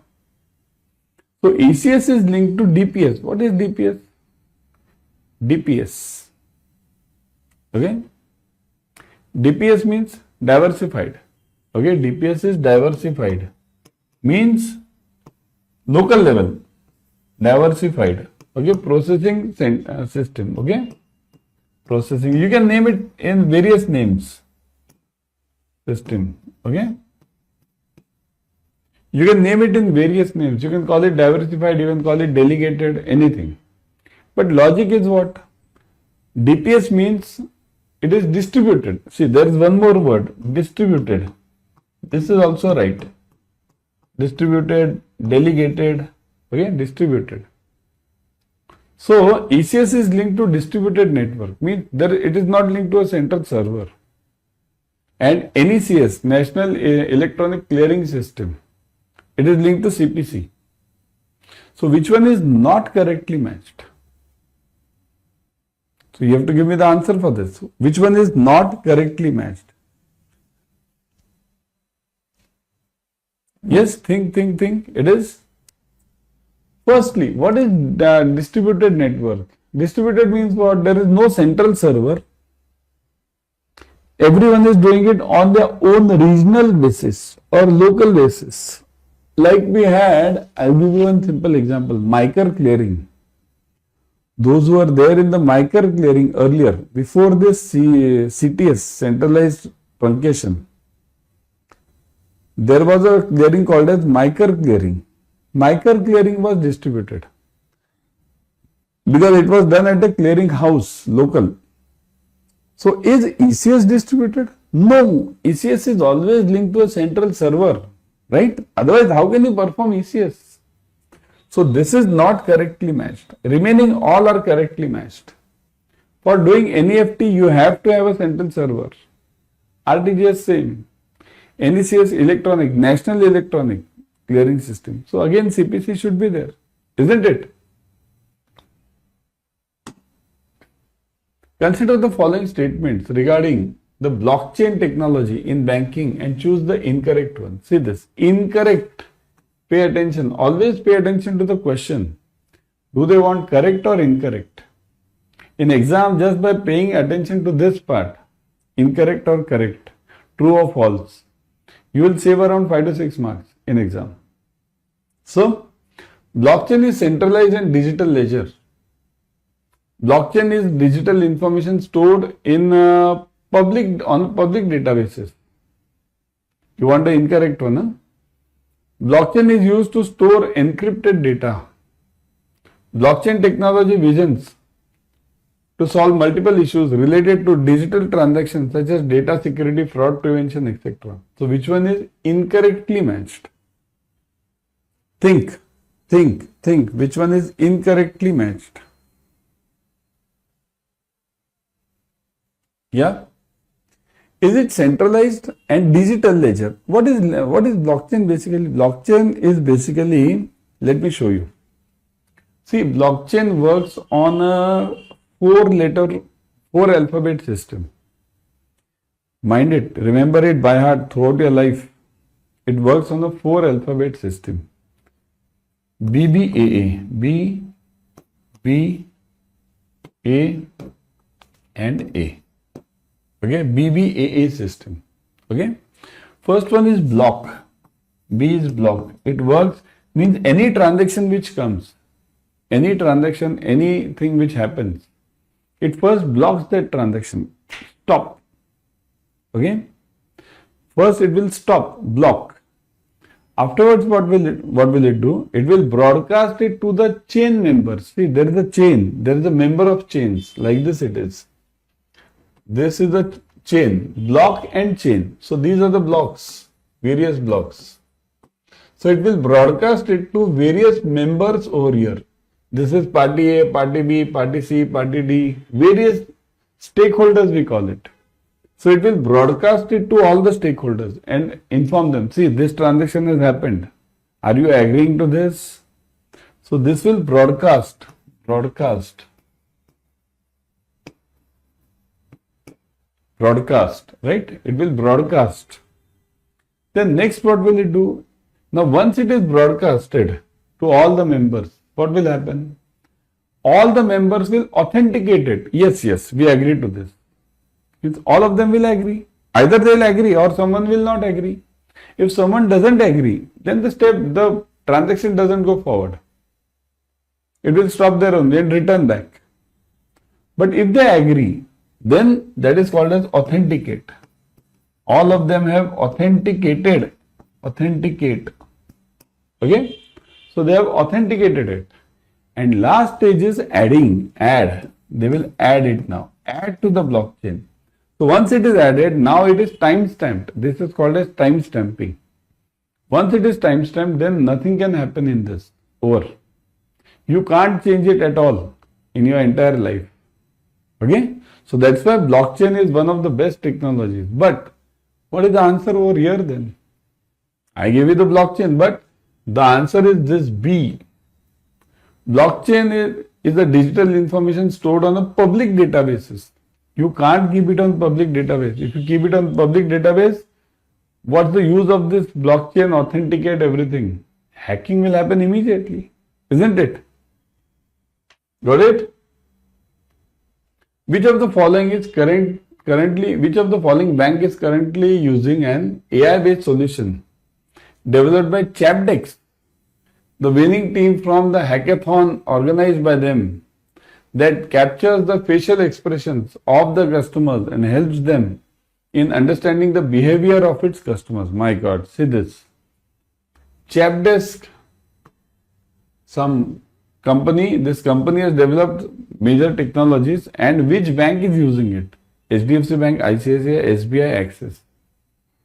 Who's using it? It is used by SBI, State Bank of India. State Bank of India uses this, okay? SBI uses it. Got it? Provisions of SARFAESI Act 2002 are. What are the provisions? Securitization of financial asset, reconstruction of financial asset, recognition of any interest created in the security for due repayment of loan as scrutiny interest, as security interest, irrespective of its form and nature, but when it is not in the possession of the creditor, and all of the above. So, SARFAESI Act mainly applies to what? See, these are the three important points. Now, many of you will be easily able to tell about first two. Securitization of financial assets, it is there. Securitization means selling the rights of those assets. So, is it allowed? Yes, it is allowed. Reconstruction of financial assets, is it allowed? Reconstruction means, suppose if some asset, what is basically it means rehabilitation. If some loan has become NPA, can be reconstructed, can be discussed with the borrower and try to give that loan in the changed form. Maybe less rate of interest, more tenure, depending on that. So these two things are allowed. Okay. What about this third one? Check this, very important term over here. Read this, everyone read this. Recognition of any interest created in the security. Recognition means any interest created in the security. So if somebody has not paid me, I have given the loan, but the customer has not repaid me. So then what happens? My interest in that security comes in picture. Okay, if I have given a loan to somebody and that person has not repaid me, so my interest in the security comes in the picture. Okay, so created in the security for due repayment of loan as a security interest. Okay, means the person has not repaid me, irrespective of its form and nature. So irrespective of its form and nature, what type of security it is, it's not that important. But when it is not in the position of the creditor, this is very important part. When it is not in the possession of the creditor, okay, what does this mean? Not in the possession. Not in the possession means it can be house, it can be a vehicle, hypothecation. Okay, so anything is allowed over here. Even it can be pledge. No, in fact, it's in possession. So hypothecation and this mortgage, these are the two main parts, because these two are not in your possession at that time. So the point over here is, kindly note, your important part is, can you have FDOD under this? FDOD you can't have it. Why? Because that is in your possession, right? That is because you are having that FD with you, right? Similarly, can you have gold loan under SARFAESI Act? You can't have it. Why? Because gold is kept with you only. Important part is not in possession of the creditor. Okay. So what is the answer now? What do you think is the answer? Is it A, B or C, or is it D? All of the above. What do you think? The answer is B, all of the above, right? D, all of the above. Next, among the below mentioned risk, which of the following is also called as default risk? Default. Okay, which of them is called as default risk? Country risk, credit risk, reinvestment risk, and political risk. Default. Default means what? The other party not paying you. The other party not paying you. So, which is it? See, frankly speaking, country risk and credit risk, these are the subparts. Means, see, country risk is the bigger term. Credit risk is the bigger term. Credit risk. Credit risk consists of two parts. One is country risk and second is counterparty. Counterparty risk. Okay. So it consists of two parts. Kindly note. This counterparty risk is also called as default risk. Default. Other party might not pay you. That is also called as default risk. Okay. So, in effect, if you see, what is the answer? Think, what is the answer? Immediately now we can guess the answer. Reinvestment risk and political risk are not the part, right? So, these two are out. What remains? Only country and credit. So, country risk means what? Country. Country is related to the country, means suppose if I tell you to invest in Afghanistan, will you invest? No. Suppose if I tell you to invest in, let's say, Nepal, Pakistan, will you invest? Because there is a huge political turmoil. You don't know when your money will be lost. So that is country risk. Counterparty means what? Default means the other party not paying you. The country is good, but the other party is not paying you. Now this can happen in any country, even in our country it can happen. So the answer is credit. Got it? Credit risk. The moratorium period in case of education loans is, now this you read it, very simple one. Moratorium period in case of education loans is 1 year after studies, 1 year after getting the job, 1 year after studies or getting the job, whichever is later. 1 year after studies or after getting the job, whichever is earlier. Now think of it, everyone. Think fast. Is it after studies or after getting the job? Is it A or B? Or is it C or D? Later or earlier? Whichever is later or whichever is earlier. What do you think? Whichever is later or whichever is earlier. See, always in education loan, what you have to do is, you have to give some time to that student, right? You have to give some time to the student.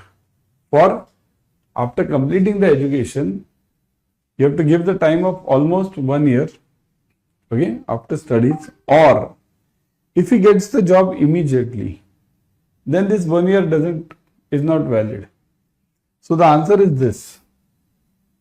1 year after the studies or getting the job, whichever is earlier, kindly note, earlier is an important part, not later. If somebody gets job immediately, then what? Now the real problem in education loan lies, where does it lie, do you know? If the student gets failed, means you have given the student some, let's say 4 years engineering, and the student gets failed in the 3rd year, then what? Right? So this problem arises. This is a separate problem altogether. For that time the loan is stopped, paused, and afterwards once the student resumes again, then the loan is started again. Always remember, in the moratorium period, kindly note, interest, okay? The interest part is goes on calculating, means it goes on adding up. If the student or the parents pay the interest in between, then it's okay. Otherwise, what happens? If the student or the parent doesn't pay the interest, then the interest on interest gets calculated, and afterwards, after getting the job or after 1 year, whichever is earlier, the student has to pay that interest also. Because bank will never leave the interest, isn't it? How can the bank leave the interest? The money is not of the bank. The money is of the depositors, isn't it? So the answer is 1 year after studies or after getting the job, whichever is earlier. Moratorium period in case of home improvement loan or home decor loans is generally. Now see this home improvement. This is not a priority sector loan. It's a commercial loan. Kindly note, this is a commercial loan. It is a commercial loan. Okay. So it's not a priority sector loan. So what is the moratorium period in this? 12 months, 6 months, 3 months, 2 months? What do you think? What is the moratorium period in this? 12 months, 6 months, 3 months, 2 months?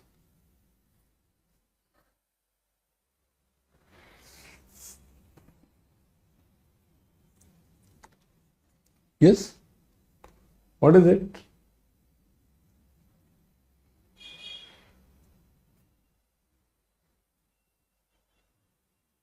Think.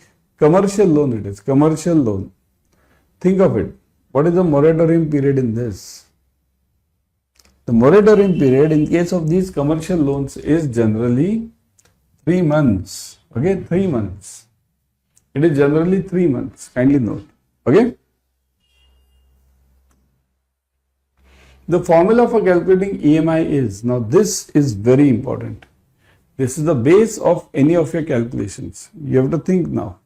And you have to give me the correct answer. This you might have done in accounts also. So read it, everyone read it properly. And now tell me the answer. Is the formula EMI equal to P into R into 1 plus R raised to N the whole upon 1 plus R raised to N minus 1? Is it so? A? Or is it B? P into 1 plus R raised to N upon 1 plus R raised to N minus 1? Or is it C? R into 1 plus R raised to N upon 1 plus R raised to N minus 1? Or is it D? P into R upon 1 plus R raised to N minus 1? Everyone check in the comment section. See, one thing you note about this EMI formula. Yes? First give me the answer, everyone. What is the answer for this? The answer is this. Right? You have done it in the accounts also. See, this formula, if you see now, this formula is same, just the reverse of your ordinary annuity formula. Okay, ordinary annuity formula is what? Ordinary annuity. Suppose if I tell you to find out ordinary annuity, present value. So that formula is this similar one, only reverse. Okay, it is C into 1 plus R raised to N minus 1 upon R into 1 plus R raised to N. This part gets reversed. You check it. Okay, the formula of ordinary annuity is similar, just reverse, and instead of C, we are taking the loan amount over here. What is P over here? This P is known as the loan amount. Loan amount. What is R over here? Rate of interest. Rate of interest. Okay. What is N over here? N is equal to period. Okay. Period. Kindly known. Okay. Loan amount, rate of interest, and period. And if you do this calculation, it will be an EMI. One more trick is there over here. Suppose if this R is always known as yearly rate of interest. If you are calculating the rate of interest per quarter, then you have to divide this R by 4 and you have to multiply this N by 4. Both the things you have to do simultaneously. Divide this R by 4 and multiply this N by 4. Both things you have to do. if you are calculating the rate of interest half yearly, 6 months, then divide this R by 2 and multiply this N by 2. Both the things simultaneously again.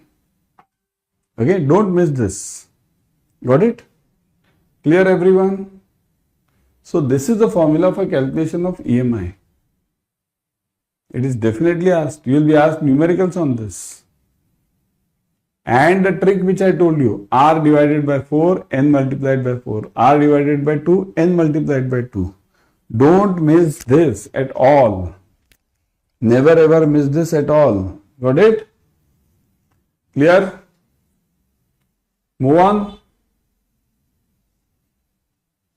Default is occurrence of an event which happens due to non-payment of agreed installments, right? What is default? Default is that only.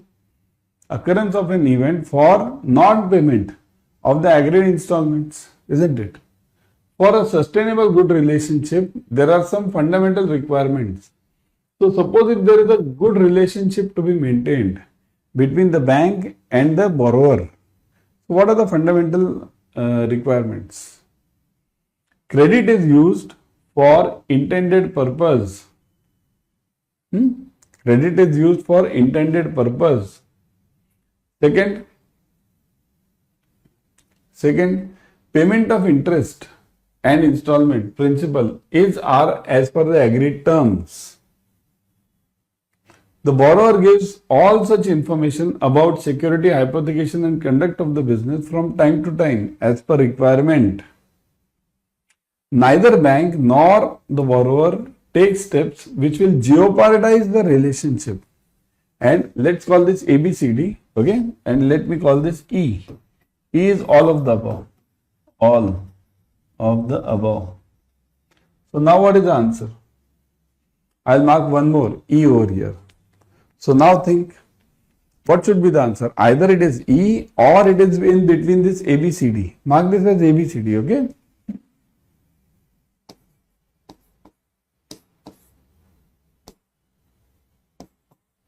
Think now. Is it all of the above or is it anyone?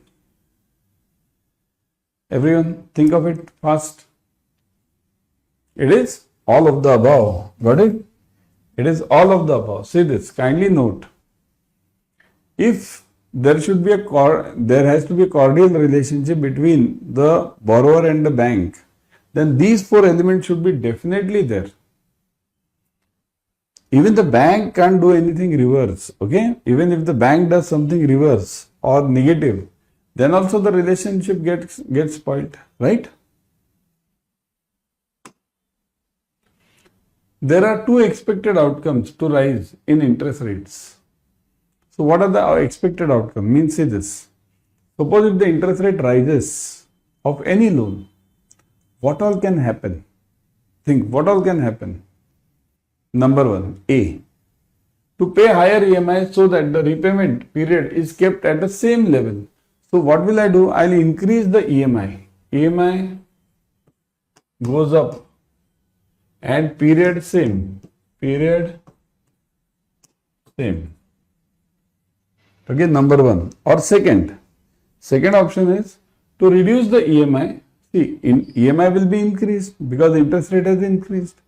But what does the bank do many times? It keeps the EMI same and increases the period. So reduce the EMI and elongate the repayment period beyond the earlier committed repayment period, but within the total repayment. Okay, beyond the earlier committed repayment, beyond. So if the loan was for 20 years, then the loan is increased, but within the total repayment period permissible for the housing loan, say 25 years. Generally, RBI says 30 years. So you can increase it, okay? But once you increase it, it should be within the overall limit of 25 to 30 years. 30 years is given by RBI. So EMI same, and period up. Okay? Both A and B or neither A nor B. Now think of it. Which one is the correct answer? What steps do you follow in your bank? You only, what do you follow in your bank? All of you. What steps do you follow? So it is both A and B, right? We follow both A and B. Next. Default happens mainly due to the following reasons. Why does the default happen in any loan? Genuine defaults due to the reasons beyond the borrower's control. Willful defaults where the borrowers deliberately default with a malified intention. So there are two types of defaulters. One is genuine, second is willful. Genuine defaulters are genuine. You can't help them, right? Means there are certain situations like COVID which happened. So you can't help it. Willful defaulters have the capacity but they don't pay. So what is the answer in this? Is it both A and B? Are there both of them? Have you seen them? Right? It is both. Both A and B. Right? Next. The term willful default can be deemed to have occurred if any one of the event is noted as under. So, when do you call someone as willful defaulter? When any of these terms happen. So, which is the term? Let's see. Default is in the repayment obligations to the lender even when the unit has a capacity to honor the obligation. So, even when the capacity to honor means there is a capacity to honor, but then also the borrower is not paying. Default in meeting repayment obligations to the lender and has diverted the funds. Funds are diverted for other purposes. Okay. Default in meeting its payment obligations to the lender and has siphoned off the funds. Siphoned. Again, siphoned means what? After all, diversion only. Taking the funds out of the business for some other purpose. And the funds are not available with the unit in form of other assets. So the funds are diverted somewhere else. Has also disposed of or removed the movable fixed assets or immovable property given for the purpose of security. So removed. Whatever security was given, I have sold off. And mark E as, will mark one E. E is all of the above. All. Okay, all of the above. So the answer is what? Obviously, answer is E, isn't it? All of the above.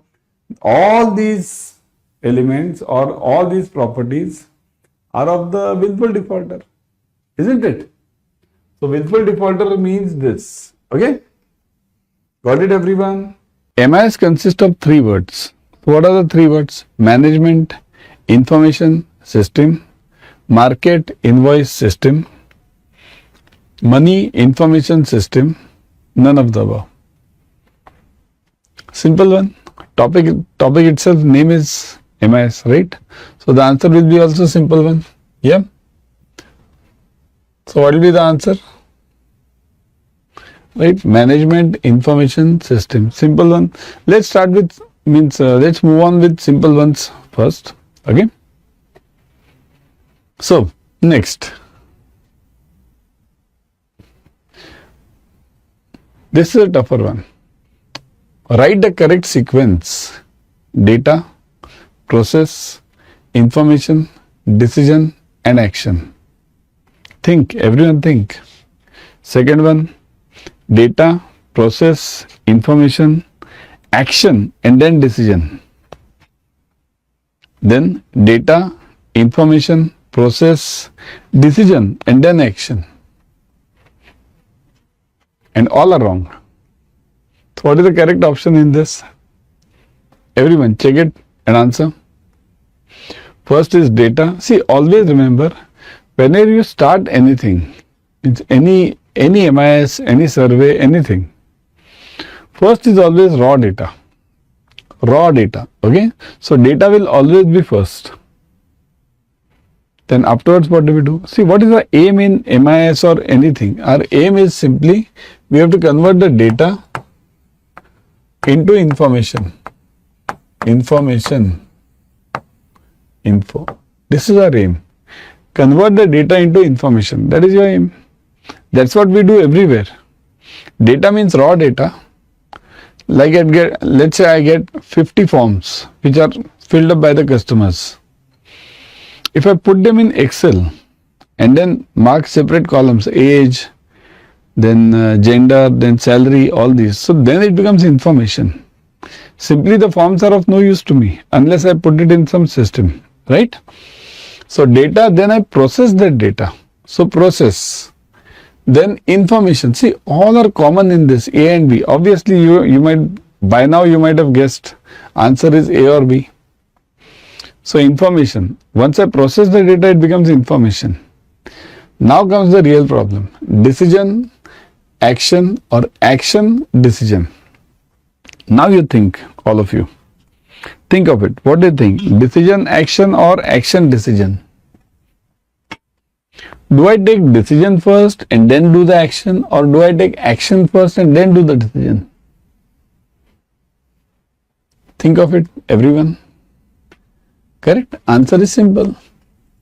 Answer is, we do decision first, then action. So this is the right answer.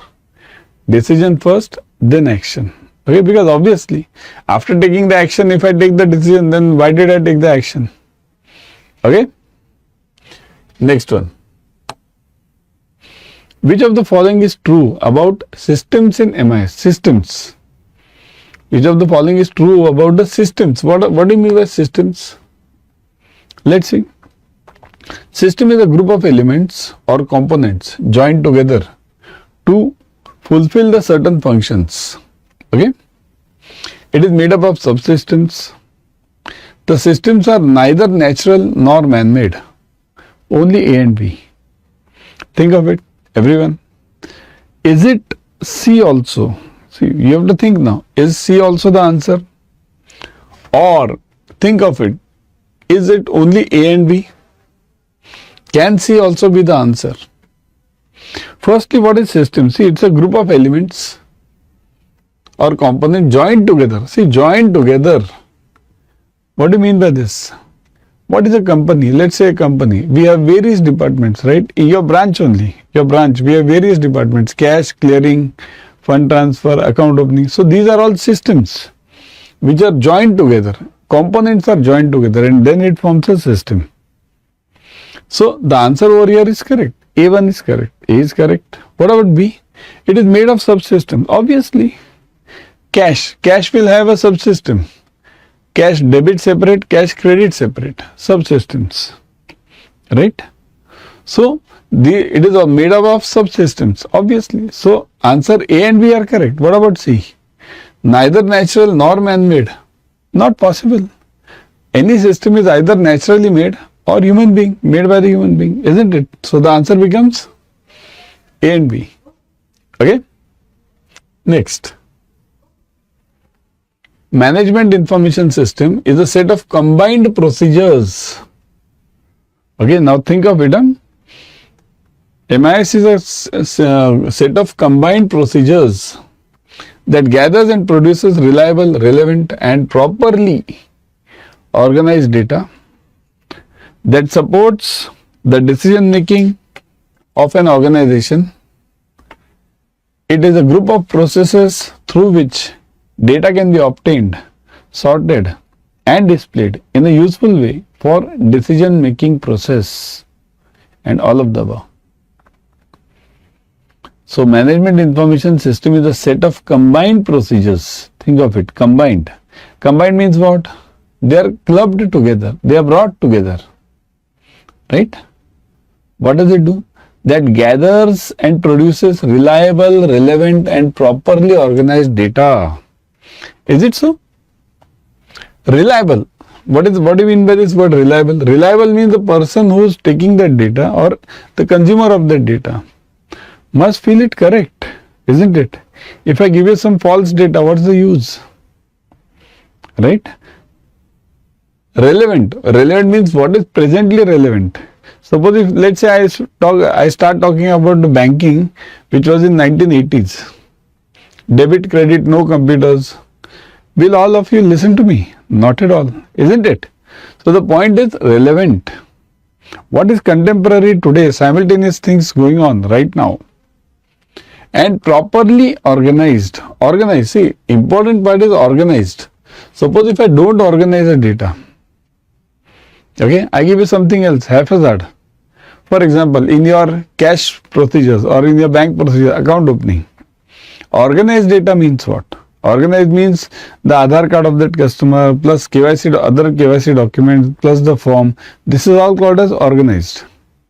If I give you haphazardly, sometimes the form, sometimes Aadhaar card, something else, something else. So that is not called as organized way. So the point is data should also be organized. Okay. That supports the decision making process of an organization, supports the decision making process. Okay. So it should be able to come to certain results regarding the decision making. Otherwise, what's the use? If I give you a large amount of data and you can't come to any decision what to do. So why should you study all this? Isn't it? Everything, simple logic. It is a group of processes through which data is obtained, sorted and displayed in a useful way for decision making purpose. See, obtained, sorted and displayed. What do you mean by these three words? These three words are the same as processing. What is data processing? Processing of data means what? What do we do? What do we do in processing of data? We do the same things. Get the data, sort that data and display that data. Right? Get, sort and display. That's what we do. Right? Isn't it? What is processing of data? That only, nothing else. Right? So the answer is obviously all of the above. Okay? The main elements of MIS are, what are the main elements? An integrated system to give service to many users. The computer system linking some of the information software via a database. User machine interface responding to the temporary and immediate searches, and all of the above. So, what are the main elements of MIS? Think of it. Is it all of the above? See, every time all of the above answer may not be there. Huh? Don't think that it's always all of the above. An integrated system to give service to many users. You must think whether this is correct or wrong. Is it an integrated system? Integrated means combined. All of them have been brought together to give service to various users, many users. See, if I am able to give any data only to a single person, not common to all, so what's the use, right? It should be readily available to all the concerned ones. See, otherwise you will say, sir, there's a problem over here. Suppose if there is some secret data or some confidential data, so that data if I start giving it to everyone, then it's of no use. So when we say many users, it means a concerned many users. Concerned means those who are really requiring that data, right? Tomorrow otherwise what will happen?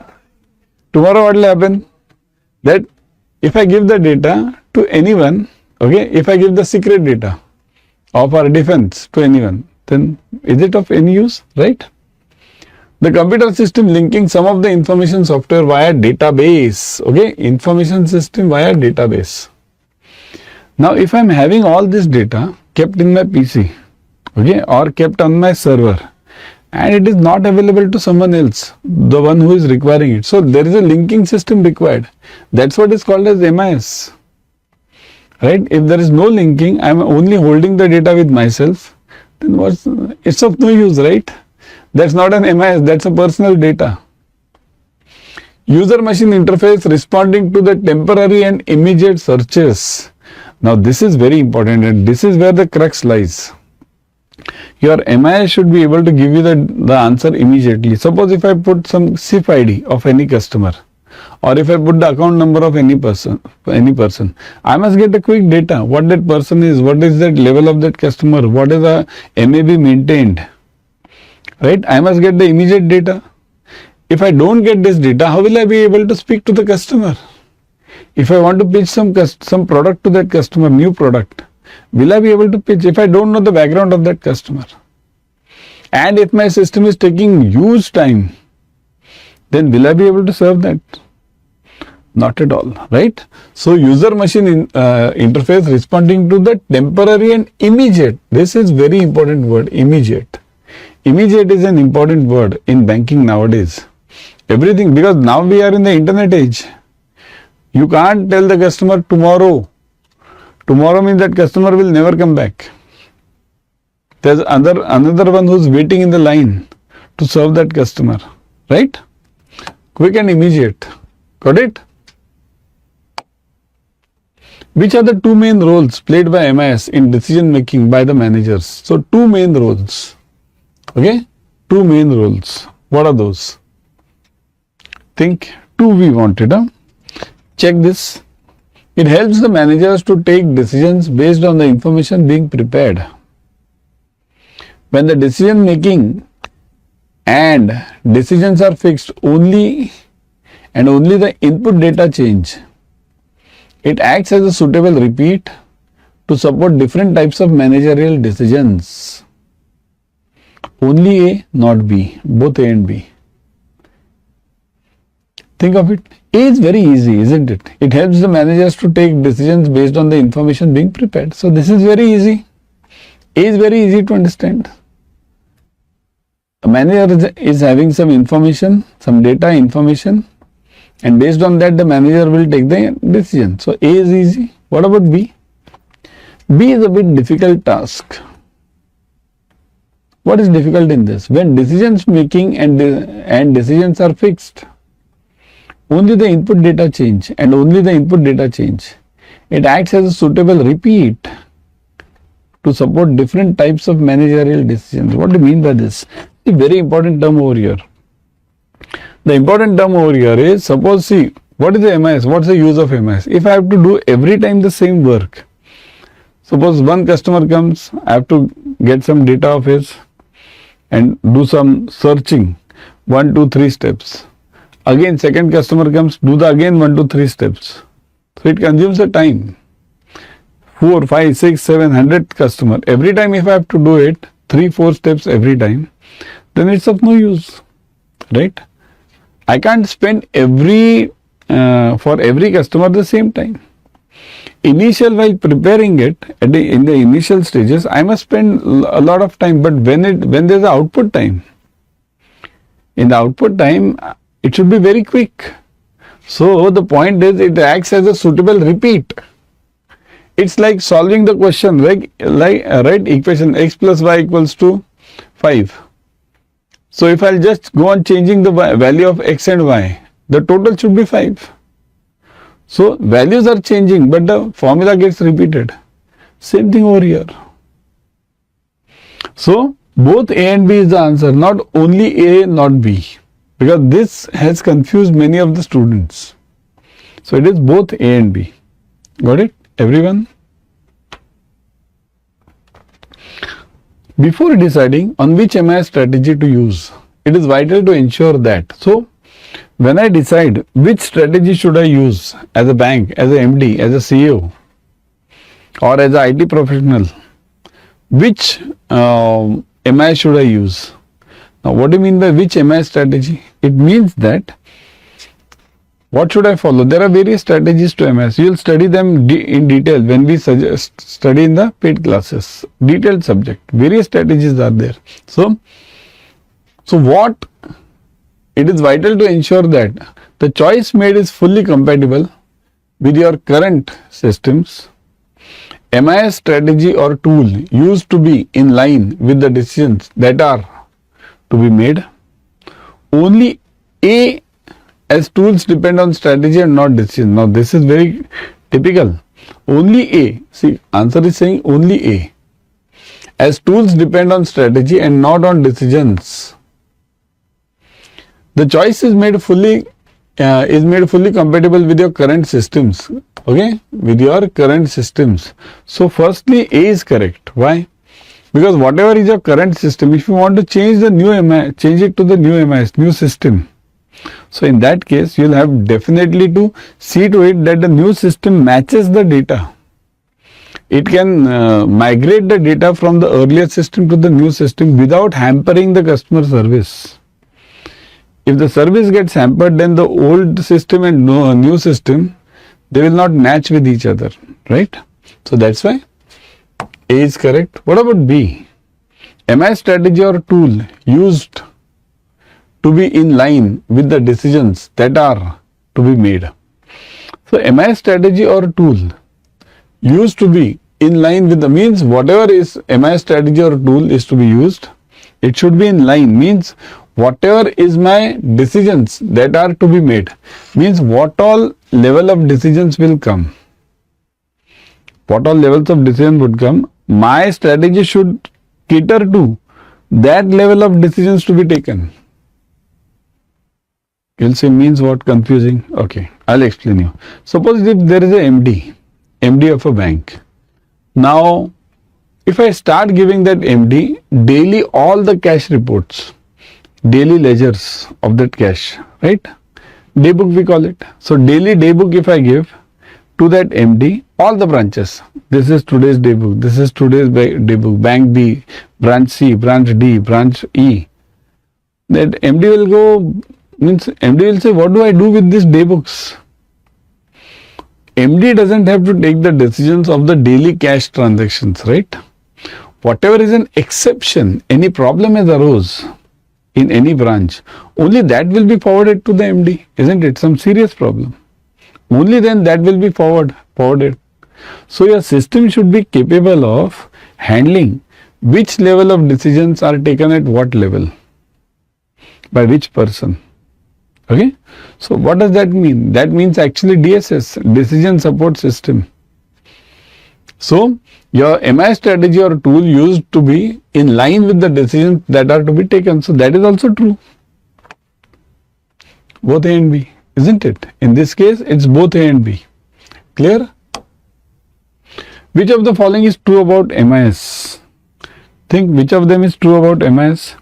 MIS normally lays a firm foundation or establishment of concrete decisions through its systematic tools, timely information, adequate managerial policies and regulations. This is more of an information sort. See, it's a study time for you. A is obviously correct. You are able to see this. What about B? MIS programs are endowed with the capacity to give real-time updates of the occurrences in the company or a system. So with the capacity to give real-time updates, okay, you have to give real-time means, as I told you, quick. Goal of MIS is to organize all data collected from every level of the organization, summarize it and present it in a way that facilitates and improves the quality of decisions being made to increase the company's profitability and productivity. Obviously, the answer is all of the above, isn't it? This is more of this question I took because I wanted you to have a comprehensive knowledge about what is MIS. MIS covers all these facts, right? Let's focus on a case study. By a case study, I'll be able to explain you. In fact, I will be explaining you about how the securitization actually works. Okay? A medium-sized manufacturing firm, a medium-sized manufacturing firm, Apex Industries, faced severe financial distress due to the supply chain disruptions and downturn in its market. Okay, so this company faced some problems. Got it? Let's keep it simple. Okay. Faced some financial problem, financial distress. The company defaulted on its debt obligations. So defaulted, NPA, okay, defaulted. And its bank classified the loan as NPA. Okay, so it was basically NPA. Logic up till now it's clear. There is a company which has defaulted because of some financial problems. So now if you can see over here, if you see that due to financial distress, due to supply chain disruption. So this is a genuine problem. So this defaulter becomes a genuine defaulter. See, there are two types of defaulters. One is genuine, second is willful. Okay. So in this case, actually there is a problem. That's why it has become a genuine defaulter. Okay, there's other one also, willful. Willful defaulter means the willful defaulter has money to pay but does not pay. 3-4 conditions are there. Okay, so the company defaulted on its debt obligations and its bank classified the loan as NPA. In response to the NPA, bank decided to initiate securitization to recover its funds. So bank decided to initiate securitization. What do you mean by this? This process, when the loan becomes NPA, and then we go for securitization after becoming NPA, that is called as ARC or AR we call it, asset reconstruction. Now it has already become NPA. See, there are two types of securitization, kindly note. It's not compulsory that securitization should always be done after the loan becomes NPA. It's not compulsory. Securitization can be done before the loan becomes NPA also. Standard loans can also be securitized. Okay. So now this is the second case that it has become NPA. And now what happens? Now the bank goes for securitization. What does the bank do in securitization? See, in securitization what happens? The rights of the loan, pay attention to the words. The rights of the loan are given to someone else. That someone else is called as SPV. Okay. So, bank has decided to initiate a securitization to recover its funds. Which of the following steps are correct? Okay. The bank transferred Apex Industries outstanding loans along with other similar NPAs from various borrowers into a pool of assets. So bank clubbed all the NPAs and then it transferred this into a pool of assets. A combination of assets was created, a pool. Okay, what is pool? Various loans, various individual loans are combined together to form a combined group, means full amount. These assets were then sold to an SPV. So these assets were sold to SPV. So pool is created and then sold to SPV. I'll show you this process. First read it completely. The SPV converted this asset pool into marketable securities, especially asset-backed securities. So this SPV converted it to marketable securities. Marketable means what? Which can be sold in the market. Negotiable, negotiated. Anything which is marketable means it is negotiable. Okay. These securities were then sold to the investors in the capital markets. Investors received returns based on the cash flows generated by the underlying loans. So these asset-backed securities were sold. Okay. Were sold to the investors in the capital markets. So these securities were converted into packets, small packets, which can be invested in. And these packets were sold to the individual investors who want to invest. Confused? Let's see. Okay, let me show you. See, firstly understand what is securitization. First you need to understand the flow. Group of underlying assets securitized into asset-backed security and purchased by investors. Simple, gross level. Thumb rule level means simple language. This is the case. These are the groups of underlying assets. Okay. Now underlying assets and these are securitized, means these are converted. Importantly remember, whatever these assets are, these are asset-backed securities. These are not unsecured loans. So asset-backed securities. So group of underlying assets, these are converted into, securitized into asset-backed securities. So these loans are converted into securities, means bonds are created out of it, bonds. Okay. And these bonds are further sold to the investors.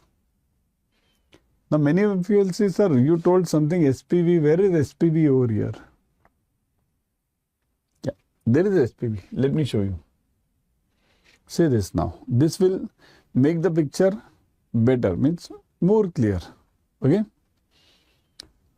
So what does it say? See, this is the borrower. Now understand this securitization process. In securitization process, there are three relations. Three. Kindly understand, three relations. First relation is this, one. In this relation, relationship number one, it is between the bank and the borrower.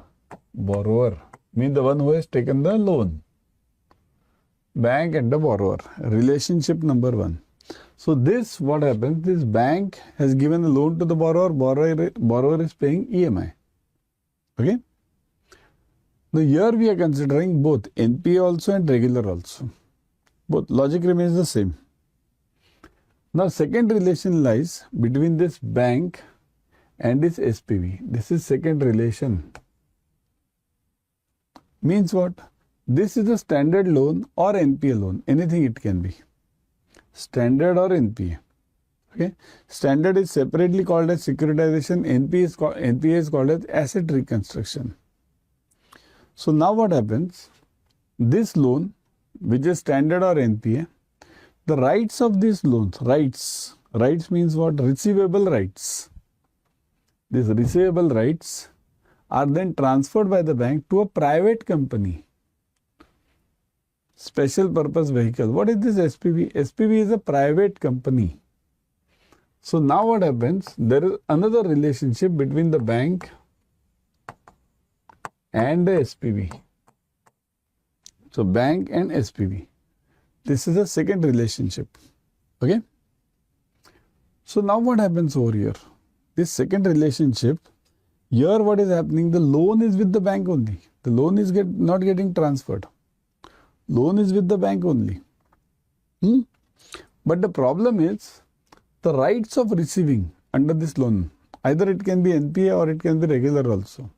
The rights are transferred by the bank to this SPV.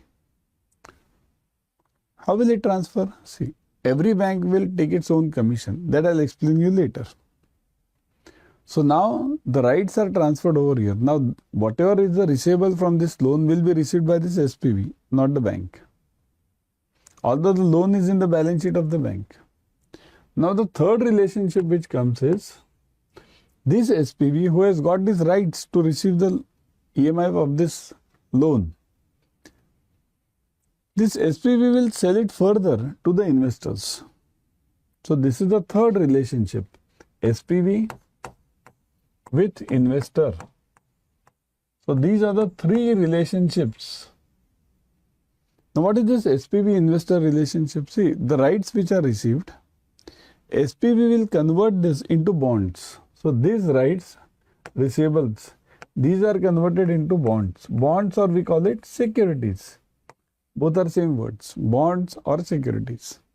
So this SPV will convert this into securities or bonds. Okay. So once they are converted into bonds, now these bonds can be negotiated. These can be sold. Sold to whom? Anyone, any investor. Now you will say, why will the investor pay you? Why should the investor invest with you? The reason is, why should the investor invest with you? There is a reason for this. The reason is, if the other banks are giving, or any general bank is giving, let's say 5% interest, and you are offering 7%. Now, why will you offer 7%? See, it's like this.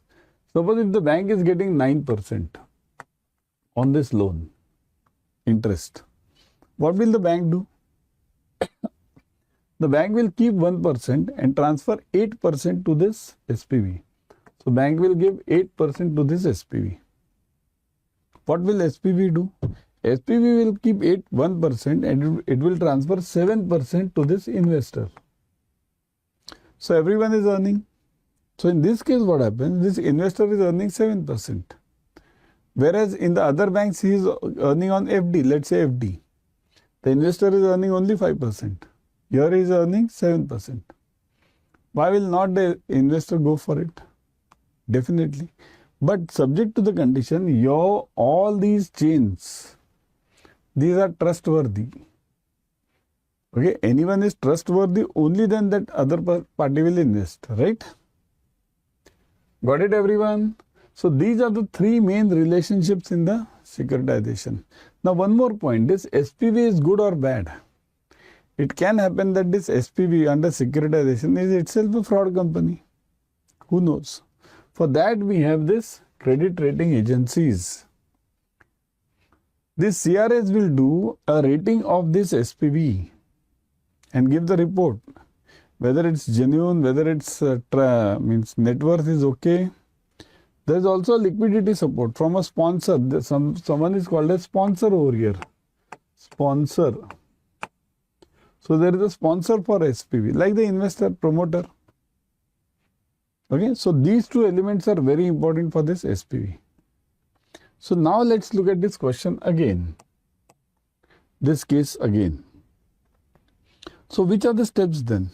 The bank transfers this into pool of assets, which are further transferred to sold to SPV. So this is right. Step number 1 is this only. Convert it into pool of assets and then shift it to SPV. SPV converts them into marketable securities. That is also right. Just now we saw it. The job of SPV is to convert these rights into this securities, right, or bonds. These securities are sold to investors in the capital markets. So these are obviously sold. Investors receive returns based on the cash flows generated by the underlying assets. So whatever this EMI comes, investor will get it from there. 9, 8, 7, I explained you.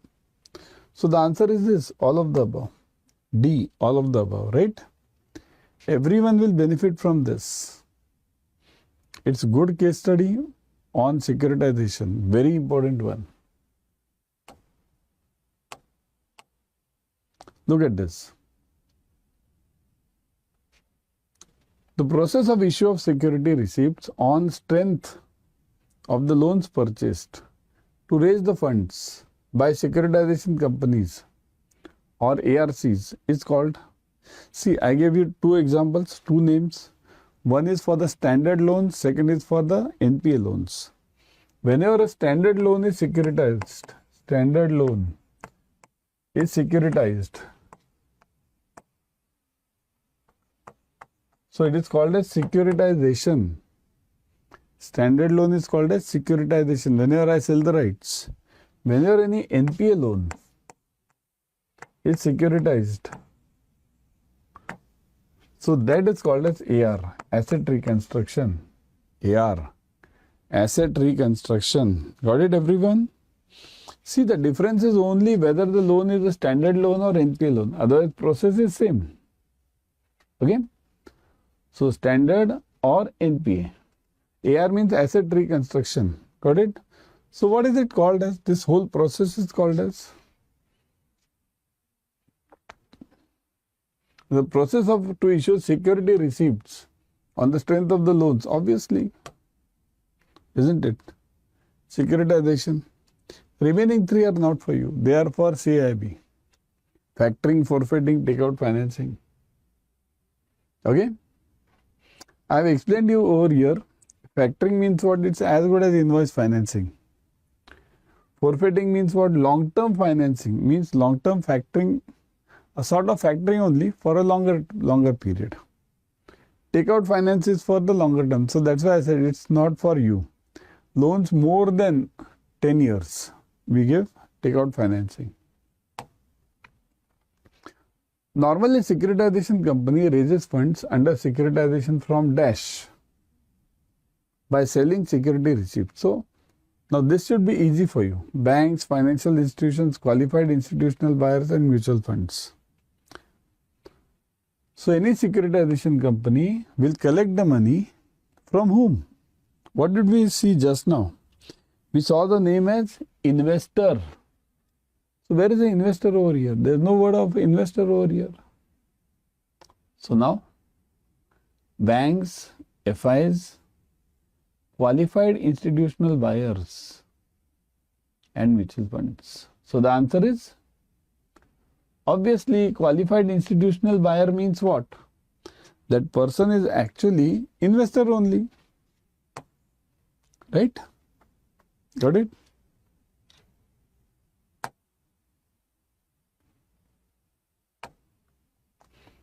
The process of securitization is normally carried out by a company or a trust or some other organization which is called as. So this securitization company is called as what? Trust or company, whatever it is. Asset reconstruction, special purpose vehicle, joint stock company and reconstruction company.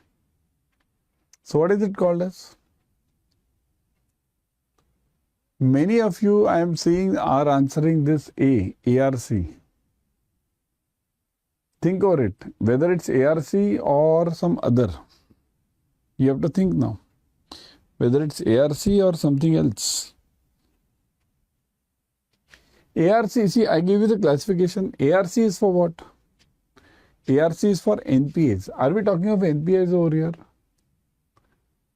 It can be anything. Here we are not discussing at all about whether it's NPA or standard loan. So it can be anything. So that anything is called as what? SPV. Special purpose vehicle. Even ARC is a SPV. Kindly note, SPV means what? Special purpose vehicle. It's a company. It can be this ARC also. It can be the securitization company also, depending on which type of loan it is. Okay? Got it? It can be ARC also, or it can be securitization company also. Securitization company. Okay? It can be anything. In the securitization process, loans, assets are converted into marketable paper securities. These paper securities are called as what? So what did we see earlier? That the loans are converted into securities, bonds. So what are these securities called as? Debentures, pass-through certificates, bonds and shares. Now this is a typical name over here.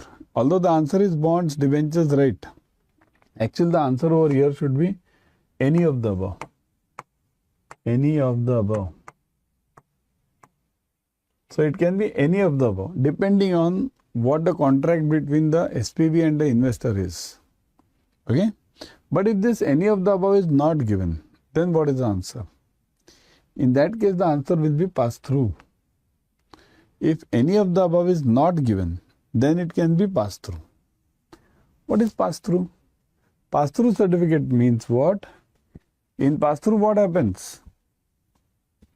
Pass through means what? This SPV will tell the investor that, see, okay, pay attention over here.